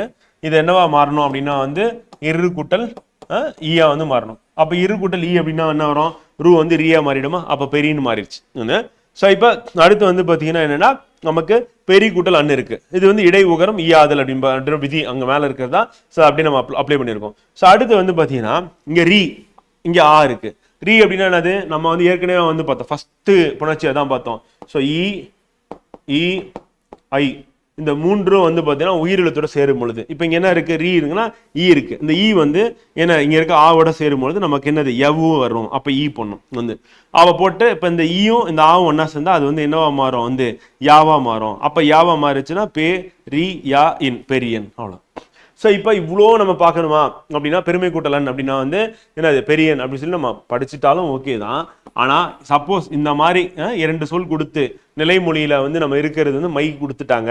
அப்போ அந்த ஈரு வந்து பார்த்தீங்கன்னா கெடுதல் அப்படின்னு மையை அடிச்சுட்டு அப்புறம் பெரு கூட்டல் அன் வந்து இருக்கு. அந்த ரூ வந்து என்னதுன்னா ஊ இருக்கு. ஊ வந்து நம்ம இகரமா மாறும். அப்போ ஈயா வந்து மாறும்போது பே ரி கூட்டல் அன் வருது. அப்ப பெரிய கூட்டல் அன் அப்படின்னும் போது ரி அப்படின்னும் போது நம்ம ஈ அந்த வந்து நம்ம உடம்படு மெய் ஏற்கனவே பார்த்தோம்.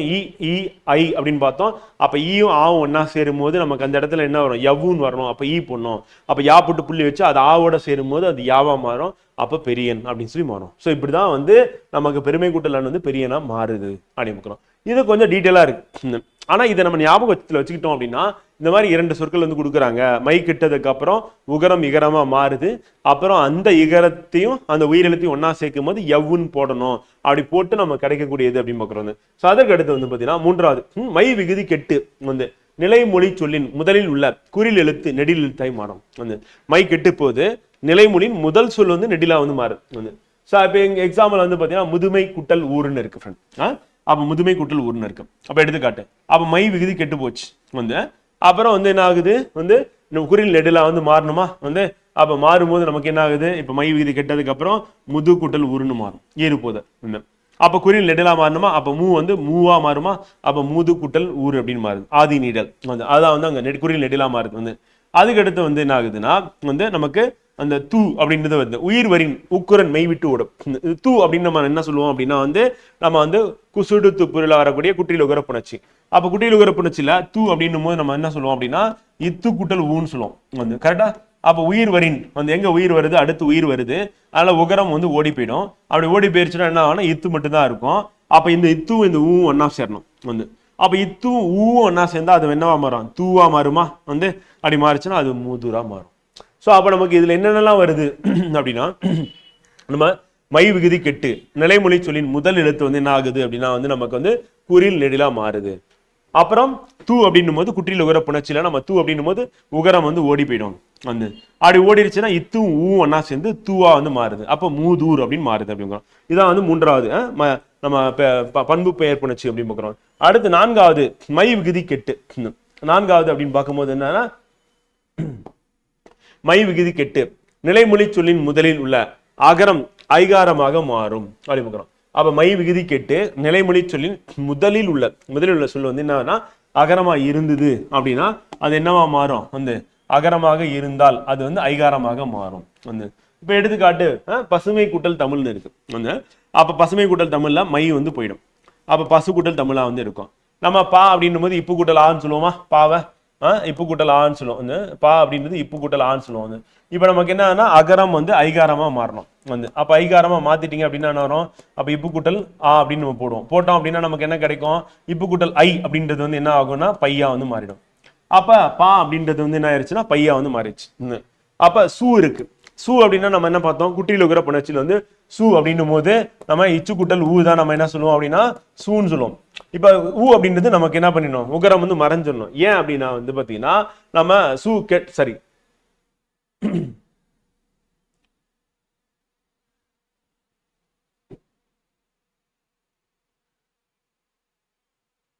அடுத்து வந்து நமக்கு அகரம் இல்லை, சரி அடுத்து உயிரெழுத்து இல்லை, ஸோ அந்த விதி வராது. சாரி, நமக்கு வந்து அடுத்து உயிரெழுத்து இருந்தாதான் நம்ம இந்த குற்றியில் உகர புணர்ச்சி விதி போனோம். ஏன்னா இங்க தமிழ் தா தான் இருக்கு, தா அப்படின்றது உயிரெழுத்து கிடையாது. அப்ப அந்த இதுக்கு நம்ம போக முடியாது. ஸோ இங்க என்ன ஆகுது அப்படின்னா அது இப்ப பைசு கூட்டல் தமிழ் அப்படின்னும் போது என்னன்னா பா வந்து பையா வந்து மாறுது. இப்ப இந்த சூ அப்படின்றது அப்ப பை கூட்டல் தமிழ் அப்படின்னும் போது இணையவும் சூ கெட்டது. ஸோ அப்ப சூ அப்படின்றது இந்த இடத்துல கெடுதல் அப்படின்றத வந்து அடையுது. ஸோ அதை அப்படியே நம்ம நோட் பண்ணிக்க வேண்டியதான். ஸோ அப்போ பை கூட்டல் தமிழ் அப்படின்னும் போது பைசு கூட்டல் தமிழ் அப்படின்னும் போது அந்த இடத்துல சூ அப்படின்றது என்னது, இந்த ரெண்டும் பைசும் தமிழும் ஒன்னா இணையும் போது சூ கெட்டது அப்படின்னு. அப்போ சூ கெடுதல் எப்படி நம்ம இம்மு வந்து கெடுதல் பார்த்தோம், மை கெடுதல் பார்த்தோம், அந்த மாதிரி சூ இந்த இடத்துல கெடுதல் அப்படின்னு நம்ம நினைவு வச்சுக்க வேண்டியதான். இப்போ இனமிகள் என்னும் விதிப்படி வந்து இப்போ பை கூட்டல் தமிழ் அப்படின்னும் போது வந்து நம்ம இனமிகள் அப்படின்னு விதிப்படினா இத்து வந்தா இந்து வரும். அப்போ பைந்தமிழா வந்து மாறுது வந்து. ஸோ அப்போ பைந்தமிழ் அப்படின்றது வந்து மாறுது. அப்போ பசுமை கூட்டல் தமிழ்ல வந்து என்னன்னா பைந்தமிழ் அப்படி பார்க்குறோம். இதை நம்ம அப்படியே கூட படிக்கலாம். ஆனா நமக்கு என்ன ஆகும், வேற ஏதாவது சொற்கள் கொடுத்துட்டாங்க வந்து, 2 சொற்கள் புதிய சொற்கள் கொடுத்துட்டாங்க அப்படின்னு போனா முதல்ல வந்து மை விகுதி கெட்டு வந்து நிலைமொழி சொல்லின் முதலில் உள்ள அகரம் ஐகாரமாக மாறும். அப்ப பா வந்து பையா வந்து மாறி இருக்கு வந்து.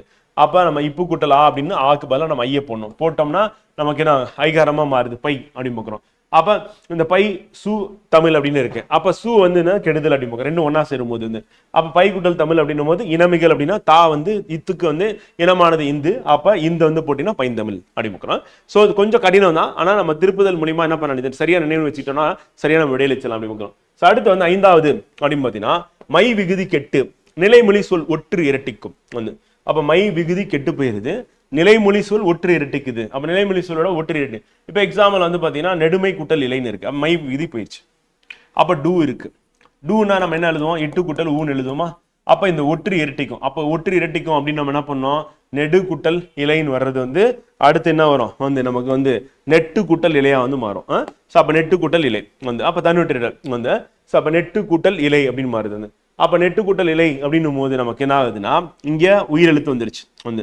இங்க டூ இருக்கு. டூனா அது குற்றியில் உகர புணர்ச்சி வந்து உயிரெழுத்து இருந்ததுன்னா ஸோ அப்போ நம்ம டூ வந்து நம்ம எப்படி எழுதுவோம் அப்படின்னா இட்டு கூட்டல் ஊன்னு போடுவோம். ஸோ அந்த ஊ ஓடிடும். அப்போ ரிமைனிங் என்ன இருக்குது அப்படின்னா இங்கே இலை இருக்குது. அப்போ இந்த இலையில் இருக்கக்கூடிய இந்த ஈயும் இந்த இட்டும் ஒன்றா சேருது அப்படி பார்க்குறோம். அது என்னவா மாறும் அப்படின்னா டீயாக மாறும் வந்து. ஸோ அப்போ நெட்டிலை அப்படி பார்க்குறோம். அப்போ இட்டு கூட்டல் ஈ அப்படின்னும் போது நமக்கு சேரும்போது உடல் மேல் உயிர் வந்து ஒன்றுவது இயல்பு அப்படின்னு பார்க்குறோம். ஸோ அப்போ அது நெட்டிலையாக வந்து மாறிடுச்சு. அப்போ பண்பு பெயர் புணர்ச்சியில் தன்னொற்றிடல் என்னும் விதியை பயன்படுத்த வேண்டும். வெற்றிலை வெறுமை கூட்டல் இலை, வெற்று கூட்டல் இலை, வெற்றிலை என புணர்ந்தது அப்படி பார்க்குறோம். அப்போ வெறுமை கூட்டல் இலை அப்படின்னும் போது என்னன்னா நம்ம மை மறைஞ்சிரும். ரூ வந்து என்னவா மாறும், இரு கூட்டல் ஊவா மாறும். ஸோ அப்போ என்னாகும் அந்த இடத்துல வந்து நமக்கு ஒற்று இரட்டிக்கும் அப்படின்றது நம்ம பார்க்குறோம். ஆனால் அந்த ஒற்று இரட்டிக்கிறதுக்கு முன்னாடி ஒற்று இரட்டித்தில் நம்ம இருன்னு வரும். இரு ஈயும் ஒன்றா சேரும்போது ரியா மாறும்.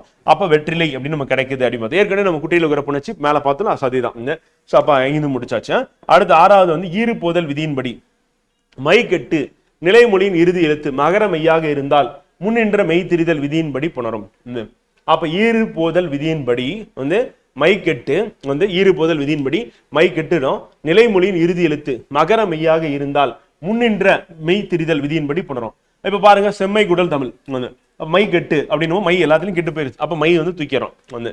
ஸோ அதுக்கு அடுத்து நிலைமொழியின் இறுதி எழுத்து மகர மெய்யாக இருந்தால் வந்து மகர மெய்யாக இருந்தால் நம்ம என்ன பண்றோம், முன்னின்ற மெய்த்திரிதல் விதியின்படி புணரும் வந்து.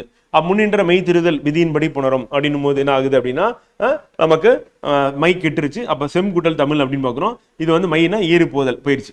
அடுத்து செம்குடல் தமிழ் அப்படின்னு இம் வந்து என்னவா மாறுது அப்படின்னா வந்து நம்ம நீ முன்னின்ற மெய்த்திரிதல் அப்படின்னு பாக்குறோம் வந்து. ஸோ அப்ப செம்குடல் தமிழ் அப்படின்றது வந்து என்னவா அந்த இம் அப்படின்றது நீனா அந்த தாக்கு வந்து இனமானது இந்து. அப்ப என்னவா மாறுது அப்படின்னா வந்து செந்தமிழா வந்து மாறுது அப்படி பார்க்குறோம். அப்ப செம்மை கூட்டல் தமிழ் வந்து செந்தமிழ் அப்படின்னு பார்க்குறோம். பசுமை கூட்டல் தமிழ் வந்து பைந்தமிழ் அப்படின்னு பார்க்குறோம். இதெல்லாம் நம்ம எடுத்துக்காட்டு நமக்கு நல்லாவே தெரியும். நம்ம ஏற்கனவே படிச்சிருப்போம், மனப்பாடம் பண்ணியிருப்போம், பார்த்தோன்னே ஆன்சர் பண்ணிடுவோம். ஆனா இருந்தாலும் நம்ம புதிய சொற்கள் கொடுத்தாங்க அப்படின்னா நம்ம அந்த இடத்துல வந்து எப்படி பயன்படுத்துறது அப்படின்றதுக்கு நம்ம இலக்கண விதி வந்து நமக்கு வந்து தேவைப்படுது அப்படி பார்க்குறோம். 6 முடிஞ்சுச்சு. அடுத்து 7வது ஈறு போதல் விதியின்படி வந்து மை விகுதி கெட்டு நிலைமொழியின் இறுதி எழுத்து உயிரெழுத்தாய் நிலைமொழியில் இருந்து வருமொழி வல்லின மெய்யாக இருப்பின் இனமிகல் விதியின்படி புரியும். அப்ப பாருங்க, இப்ப எக்ஸாம்பிள் வந்து கருமை கூட்டல் கடல். அப்ப மை அப்படின்றது போயிடுச்சுன்னா கரு கூட்டல் கடல். இப்ப கரு அப்படின்றது வந்து நமக்கு என்ன ஆகுது அப்படின்னா வந்து இரு கூட்டல் ஊன்னு இருக்கு. அப்ப ஊ அப்படின்றது இறுதியில நமக்கு என்ன இருக்கு அப்படின்னா வந்து உயிரெழுத்து இருக்கு. அதே வந்து வரக்கூடிய வரும் மொழியில வந்து வல்லின மெய்யாக இருப்பின் கா இருக்கு. கான இக்கு கூட்டல் ஆ இருக்கு இக்கு வந்து. இப்ப இங்க ரூ அப்படின்னும் போது நமக்கு என்ன ஆகுது அப்படின்னா நம்ம எப்படி எழுதுனா இரு கூட்டல் ஊன்னு எழுதுவோம் வந்து. அடுத்து இதுல வரக்கூடிய இதுல வந்து பாத்தீங்கன்னா கடல் அப்படின்னும் போது நம்ம எப்படி எழுதுவோம் இக்கு கூட்டல் ஆ அப்படின்னு எழுதுவோம் வந்து. கரெக்டா கா வந்து இக்கு கூட்டல் ஆ. இப்ப இந்த ஊவும் இந்த இக்கும் வந்து பாத்தீங்கன்னா இருக்கு. அதுதான் சொல்றாங்க வந்து இறுதி எழுத்து உயிரெழுத்து வந்து வருமொழியில வல்லின எழுத்து இருக்கு. அப்ப இனமிகல் விதியின்படி வரும் அப்படின்னும் போது நமக்கு என்ன ஆகும் வந்து இப்ப கருமை கூட்டல் கடலை கரு கூட்டல் கடலா ஆயிடுச்சு வந்து. இப்ப இக்கு அப்படின்னும் போது அதுக்கு இனமானது என்னப்பா அப்படின்னா இங்கு வந்து. அப்ப இங்க வந்து போடணும். அப்ப இக்கு இனமானது இங்கு அப்படின்னா கரு கூட்டல் கடல் அப்படின்னா கருங்கடல் அப்படின்னு. இது கரெக்டா சொல்லிடுவீங்க. ஆனா புதிய சொல் கொடுக்கும் பொழுது நம்ம இந்த இலக்கண விதியை ஞாபகம் வச்சுக்கிட்டோம் அப்படின்னா சரியா விடையளிச்சலாம் அப்படின்னு. அதற்கு அடுத்து மை விகுதி கெட்டு நிற்கும் நிலைமொழியின் இறுதி மை எழுத்து மேற்சொன்ன எந்த விதியிலும் பொருந்தாதிருப்பின் இணையவும் என்னும் விதியை பயன்படுத்தும். மை போயிருது. இப்ப பசுமை கூட்டல் தளி, எக்ஸாம்பிள் பசுமை கூட்டல் தளி. அப்ப மை போயிருச்சு. அப்ப நமக்கு என்ன ஆகுது அப்படின்னா பசு கூட்டல் தளின்னு வருது. அந்த பைசு கூட்டல் தளிர் அந்த பை கூடல் தளிர் அப்படின்னு சொல்லிட்டு அப்புறம் பைந்தளிர் அப்படின்னு சொல்லிட்டு நமக்கு வருது அப்படிமுக்கிறோம். ஸோ இதுவும் நம்ம ஏற்கனவே இந்த ரூல்ல பார்த்தது தான் வந்து. ஸோ மை கெட்டணும் அப்படின்றது மட்டும் நினைவில் வச்சுக்கோங்க. இது எதுலையுமே ஒத்து வரலாம் அப்படின்னா அப்படியே இணைஞ்சு போட்டுற வேண்டிதான் அப்படின்னு சொல்லி பார்க்குறோம் வந்து. ஓகேவா? ஸோ நம்ம வந்து அப்போ டோட்டலாக வந்து பார்த்தீங்கன்னா இந்த புணர்ச்சி விதிகள் அப்படின்னு பார்க்கும்போது வந்து பண்பு பெயர் புணர்ச்சின்னு நம்ம 8 பார்த்தாச்சு வந்து. அதே மாதிரி நம்ம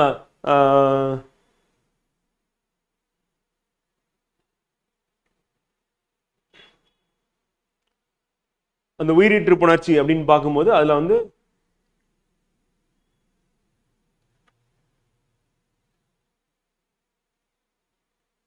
எட்டு. ஸோ அப்போ 8 8 16 புணர்ச்சிகள் வந்து பார்த்தீங்கன்னா பார்த்துருக்கோம். உயிரீற்று புணர்ச்சி பண்பு பெயர் புணர்ச்சின்னு சொல்லி அதுல ஒரு 8 இருக்கு, இதுல ஒரு 8 இருக்கு அப்படின்னு சொல்லுவாங்க. 16 புணர்ச்சி விதிகள் பார்த்தாச்சு. அடுத்து என்ன இருக்கு அப்படின்னா புத்தகத்துல இருக்கு.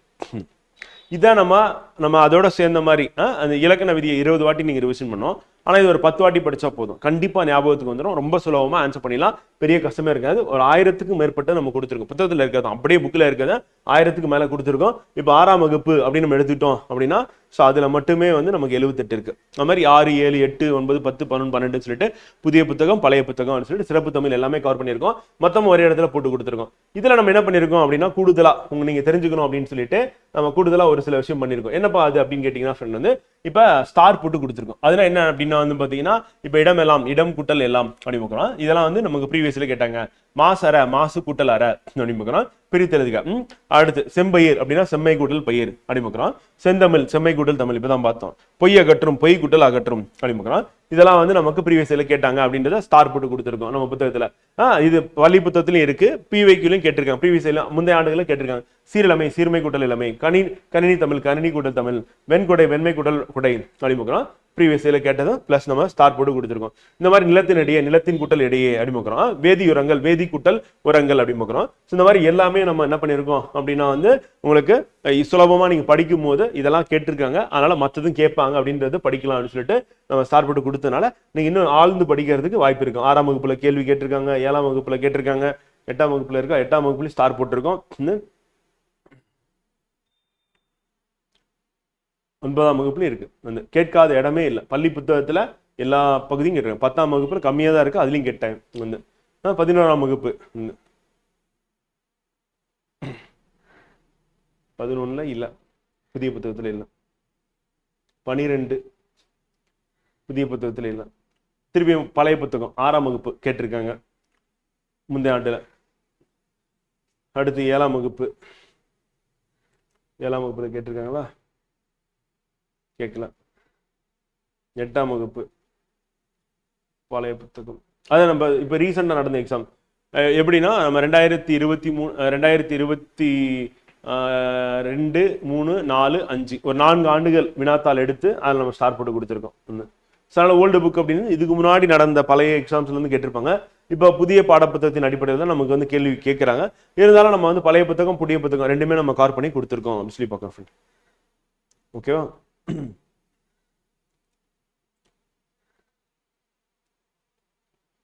கடைசியா மொத்தமா உங்களுக்கு பிவைக்கியூல இருக்கிறது எல்லாமே வந்துடுது. சேர்த்தெழுதுக்கு அதே மாதிரி குறைவா தான் இருக்கு, பிரித்தெழுது கம்பேர் பண்ணும்போது சேர்த்தெழுது குறைவு தான், அதையும் நம்ம கொடுத்துருக்கோம். ஸோ இதை வந்து நீங்க செல்ஃபா படிக்கிற மாதிரி இருக்கும். 1000க்கு மேல இருக்கு. இதை நீங்க வந்து ஒரு 10 வாட்டி ரிவைஸ் பண்ணீங்க அப்படின்னா டெஃபினட்டா வந்து பிரித்தெழுதுக சேர்த்தெழுதுல வந்து கேட்கக்கூடிய கேள்விகளுக்கு வந்து விடையளிச்சலாம் அப்படின்னு.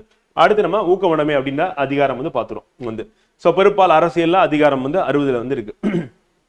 ஸோ குறள் வந்து ஸோ உடையர் எனப்படுவது தூக்கம் அஃதில்லார் உடையது உடையாரோ மற்று அப்படின்றதான் ஊக்கமுடைமை அதிகாரம். ஸோ பொருள் ஒருவர் பெற்றிருக்கின்றார் என்று சொல்லத்தக்க சிறப்புடையது என்ன அப்படின்னா ஊக்கம் தான். இப்போ இந்த ஊக்கத்தின் காரணமாக தான் நீங்க படிக்கிறீங்க, அதனாலதான் தேர்வில் நீங்க வெற்றி அடைப்பீங்க. ஸோ ஊக்கமாக ஊக்கம் இல்லாதவர் வேறு எதை பெற்றிருந்தாலும் அதை உடையவர் ஆவாரு அப்படின்னு கேட்குறாங்க. ஸோ அப்போ ஊக்கம் இல்லாதவர் வந்து பார்த்தீங்கன்னா என்ன வச்சிருந்தாலும் அவரை வந்து பார்த்தீங்கன்னா இருக்கிறவரா கருத மாட்டோம் அப்படின்னு பார்க்குறோம்.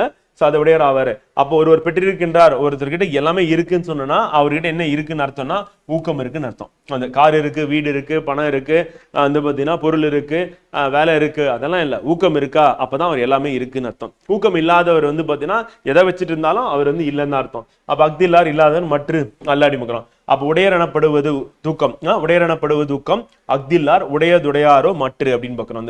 அப்ப ஒரு கேள்வியா கேட்கிறார், உடையது அப்படின்னு நம்ம சொல்றது வந்து என்னப்பா அப்படின்னா கேட்டோம்னா உடையர் எனப்படுவது ஊக்கம் அப்படின்னு பார்க்கிறோம். அப்போ ஊக்கம் தான் வந்து இருக்குன்னு சொல்லக்கூடிய சிறப்புடையது அப்படின்னு பார்க்கிறோம். இல்லாதவங்களுக்கு வேற ஊக்கம் இல்லாதவங்க வந்து பார்த்தீங்கன்னா எது வச்சிருந்தாலும் அவங்க இருக்கிறவங்களா கருதப்பட மாட்டாங்க அப்படின்னு பார்க்கிறோம்.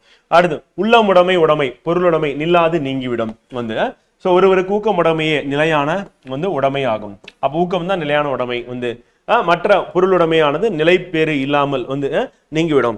அப்போ அவங்களுக்கு ஊக்கம் இருக்கு அப்படின்னா அதுதான் நிலையானது அப்படின்னு பார்க்குறோம். வந்து அப்போ ஊக்கம் இருந்தால் என்னது, எப்போ வேணாலும் நீங்க வந்து படிக்கலாம், வந்து எப்போ வேணாலும் வந்து பொருள் சேர்க்கலாம், வந்து வேலைக்கு போகலாம், பணம் சம்பாதிக்கலாம், இதெல்லாம் பண்ணலாம். அப்போ ஊக்கம் இருந்தது அப்படின்னா பண்ண முடியும். வந்து அதுதான் நிலையானதுன்னு பார்க்குறாரு. மற்றதெல்லாம் நம்ம கிட்ட இருக்கிறதெல்லாம் போயிடும் அப்படின்னு சொல்லி சொல்றாரு. வந்து அப்போ உடைமை அப்படின்னா செல்வம், வந்து நில்லாது அப்படின்னா நிலைப்பேறு இல்லாமல் வந்து நீங்க என்ன பிரிந்து அப்படி பார்க்குறோம். அதுக்கு அடுத்து ஆக்கம் இழந்தே மென்றல்லார் ஊக்கம் ஒருவந்தாம் கைத்தொடையார்.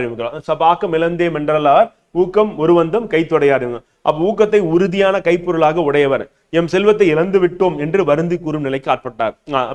அப்ப நான் செல்வத்தை இழந்துட்டேன் அப்படின்னு சொல்லி வருந்தி சொல்ல மாட்டாங்க. ஏன்? அவங்க கிட்ட ஊக்கம் இருக்கு, அதனால அவன் பொருள் சேர்த்துப்பான் அப்படின்னு அவருடைய பொருள். அப்ப ஆக்கம் இழந்தம் என்றளவர் ஊக்கம் ஒரு வந்தம் கைத்தொடையார் அப்படின்னு தான் வள்ளுவர் சொல்லக்கூடியதா இருக்கு. அப்ப ஊக்கம் இருக்கிறவன் ஒரு காலத்திலேயே வந்து ஐயோ இழந்துட்டேன் அப்படின்னு சொல்லி சொல்லவே மாட்டான் அப்படின்னு மக்கள் வந்து சொற்பொருள் வந்து இழந்தோம் என்று இழந்து விட்டோம் என்று சொல்ல மாட்டார் அப்படி மக்கள் வந்து. சதுக்கடுத்து ஆக்கம் அதர்வினாய் வந்து ஆக்கம் அதர்வினாய் வந்து செல்லும் அசைவிலா ஊக்கம் உடையான் உலை அப்படின்னு மக்கள் வந்து. அப்ப ஆக்கம் என்னப்பா அப்படின்னா வந்து பாத்தீங்கன்னா அதர்வினாய் செல்லும் அசைவிலா ஊக்கம் உடையான் உலை அப்படின்னு மக்கள் வந்து. அப்ப சோர்வு இல்லாத ஊக்கம் உடையவன் இடத்தில் ஆக்கமானது தானே அவன் உள்ள இடத்திற்கு வழி கேட்டு கொண்டு போய் சேரும் நினைக்கிறோம். அப்ப அதுவே அட்ரஸ் கண்டுபிடிச்சு அவனுக்கு போய் சேரும். அப்ப என்னது? சோர்வு இல்லாத ஊக்கமுடைய, சோர்வே இல்லை அவனுக்கு ஊக்கத்தோட இருக்கான் அப்படின்னா ஆக்கமானது செல்லும் வந்து அது அவன் உள்ள இடத்திற்கு வழி கேட்டு கொண்டு போய் சேரணும். அப்ப ஆக்கம்னா செல்லும், அசைவிலான அசைவில்லாத, அதர்ன வழி, அசைவு சோம்புதல், உலை இடம் அடிக்கிறோம். உலை கேட்டிருக்காங்க, அதர் வழி கேட்டிருக்காங்க, ஆக்கம் செல்லும் கேட்டிருக்காங்க, எல்லாம் ப்ரீவியஸ்ல கேட்டிருக்காங்க. சொற்பொருள் நமக்கு மிக மிக முக்கியமானது அப்படின்னு பாக்குறோம். அப்ப நினைவில் வச்சுக்கணும். அடுத்து 5வது வெள்ளத்தனைய மலர் நீட்டம் மாந்தர்த்தம் உள்ளத்தனைய உயர்வு அப்படின்னு பாக்குறோம். அப்ப வெள்ளத்தனைய மலர் நீட்டம் மாந்தர்த்தம் உள்ளத்தனைய உயர்வு. அப்ப நீர் பெருக்கின் அளவிற்கு தகுந்தவாறு என்ன ஆகும்னா நீர்ப்பூவின் தண்டின் நீளம் வந்து அது நீளம் அதிகரிக்கும். அப்ப அதுக்கு மேல வந்து என்ன ஆகும் அப்படின்னா வந்து பூ வந்து இருக்கும். அதுபோல் மாந்தரின் ஊக்கத்தின் அளவிற்கு தகுந்த அளவு உயர்வு அமையும். அப்ப உயர்வு எதை பொறுத்து? ஒருத்தருடைய உயர்வு எதை பொறுத்துனா அவருடைய ஊக்கத்தின் அளவை பொறுத்துன்னு வள்ளுவர் சொல்றார். அவர்கிட்ட பணத்தின் அடிப்படையோ வேற ஏதாவது அடிப்படையும் கிடையாது. அவர்கிட்ட ஊக்கம் அப்படின்னா ஊக்கத்தோட படிக்குது அப்படின்னு பாக்குறோம். அப்ப அந்த ஊக்கத்தின் அளவு. அப்ப வெள்ளத்தனைய நீர்மட்ட உயரத்தின் அளவுக்கு மலர் நீட்டம் மாலந்துல தாமரை தண்ணீர் நீளம் மாந்தர்னா மனிதர் அப்படி பாக்குறோம். அப்ப நமக்கு சொற்பொருளும் முக்கியம் தான். இந்த குறள் வந்து மிக ஃபேமஸான குறள். வெள்ளத்தனைய மலர் நீட்டம் மாந்தர்த்தம் உள்ளத்தனைய உயர்வு அப்படின்னு பாக்குறோம். அப்ப எந்த அளவுக்கு ஊக்கமா இருக்கணும் அதை பொறுத்து தான் உயர்வு அப்படின்றது நம்ம வாழ்க்கையில. அப்ப நீங்க எந்த அளவு ஊக்கமா இருக்கணும் அதை பொறுத்து தான் தெருவில் வெற்றி. அப்ப நீங்க நினைச்ச இதெல்லாம் சாதிக்கலாம் அப்படின்னா ஊக்கத்தோடு இருக்கிறது அப்படின்றது ரொம்ப ரொம்ப முக்கியம் அப்படின்னு பாக்குறோம். 5 குறள் தான், ரொம்ப சுலபம் தான், நம்ம படிச்சுக்கலாம். படிச்சு மனப்பாடமே பண்ணிடலாம் ஒரே நாள்ல. அடுத்தடுத்து ரிவிஷன் பண்ணணும். உடையர் எனப்படுவது ஊக்கம் அக்திலார் உடையது உடையாரோ மற்று வந்து அப்படி ஒரு 10 வாட்டி படிச்சுன்னா மனப்பாடம் வேணும். உள்ளம் உடைமை பொருளுடைமை இல்லாது நீங்கிவிடும் அப்படின்றது. ஆக்கம் இழந்தோம் என்றல்லவர் ஊக்கம் ஒரு வந்தும் கைத்தொடையார் அப்படின்னு ஆக்கம் அதர்வினை செல்லும் அசைவிலா ஊக்கம் உடையான் உலை வந்து. அடுத்து வெள்ளத்தனைய மலர் நீட்டு மாந்தர்த்தம் உள்ளத்தனைய உயர்வு அப்படி பார்க்கிறோம். இது எல்லாமே நமக்கு முக்கியமானது அப்படி பார்க்கிறோம். ஸோ அப்போ நம்ம பிரித்தெழுதுக சேர்த்தெழுதுக நம்ம முடிச்சாச்சு. அந்த புணர்ச்சி விதிகள் 16 விதிகள் இருக்கு. 20 வாட்டி படிங்க. வந்து 20 வாட்டி ஒரே நாள்ல படிக்காதீங்க, அடுத்தடுத்த நாள்ல ரிவைஸ் பண்ணுங்க. அதே மாதிரி நம்ம சேர்த்தெழுதுக பிரித்தெழுதுக 1000க்கு மேல கொடுத்துருக்கோம். ஸோ அதை வந்து ஒரு 10 வாட்டியாவது ரிவைஸ் பண்ணுங்க. கண்டிப்பா எக்ஸாம்ல பார்த்தோன்னே நீங்க கரெக்டுன்னு கெஸ் பண்றது கரெக்டாக தான் இருக்கும். அப்படி நம்ம போட்டு வந்துடலாம். நம்ம இன்றையில இருந்து வந்து பாத்தீங்கன்னா நம்ம சிலபஸ் டாபிக்ஸ் வந்து ஆரம்பிச்சாச்சு. இதுக்கு அடுத்தடுத்து வரக்கூடிய நாட்கள்ல வந்து பாத்தீங்கன்னா நீங்க தொடர்ந்து கரெக்டா வகுப்பு அட்டன் பண்ணிட்டு அன்றைய தினமே படிக்கிறது, அடுத்த நாள் காலையில நீங்க ரிவிஷன் பண்ணிட்டு தான் வகுப்பு அட்டன் பண்ணணும் அப்படின்றது என்னுடைய கோரிக்கையா இருக்கு. அதே மாதிரி தேர்வு எழுதி பார்க்கறது ரொம்ப முக்கியம். ஸோ நம்ம வெற்றி பெறுவதற்கு 2 ரொம்ப முக்கியமான விஷயம். 1 ரிவிஷன், 2வது வந்து தேர்வு எழுதி பார்க்கறது. இது 2மே நான் பண்ணல அப்படின்னும் போது எதுவுமே நினைவுல இருக்காது, சரியா விடையளிக்க முடியாது, தேர்வுல வந்து வெற்றி பெறாம முடியாம போயிடும் அப்படின்னு பார்க்குறோம். அப்ப நான் ரிவிஷன் மட்டும் பண்றேன், டெஸ்ட் எழுதி பார்க்கல அப்படின்னாலும் அது வந்து என்ன ஆகும், வந்து வெற்றியை வந்து எட்டுவதும் சிரமமாயிடும். ஏன் அப்படின்னா டைம் மேனேஜ்மெண்ட் வந்து இல்லாம போயிடும். அப்ப நேரத்தோட நம்ம வந்து பாத்தீங்கன்னா எழுதுறது, தேர்வு வந்து பாத்தீங்கன்னா நேரம் ஃபிக்ஸ் பண்ணி டைம் ஃபிக்ஸ் பண்ணி எழுதுறது அப்படின்றது வந்து ரொம்ப ரொம்ப அவசியம் அப்படின்னு பார்க்குறோம். அதனால பயிற்சி அப்படின்றது கண்டிப்பா வேணும். நம்ம செலக்ட் பண்றதே எக்ஸாம் வச்சு தான் செலக்ட் பண்றாங்க. நம்ம படிக்கிறது வச்சோ, நம்ம ரிவிஷன் பண்றது வச்சோ, நம்ம நோட்ஸ் எடுக்கிறது வச்சோ செலக்ட் பண்ணல. அப்ப அதுவும் கண்டிப்பாக முக்கியம் அப்படின்னு பார்க்கணும். இது 2மே நீங்க பண்ண வேண்டியது உங்களுடைய கடமையா வந்து இருக்கு. இதை பண்ணுங்க, கண்டிப்பா நீங்க தேர்வில் வெற்றி அடையலாம் அப்படின்னு பார்க்குறோம். All the best. நம்ம நாளைய வகுப்புல வந்து சந்திப்போம். நன்றி, வணக்கம்.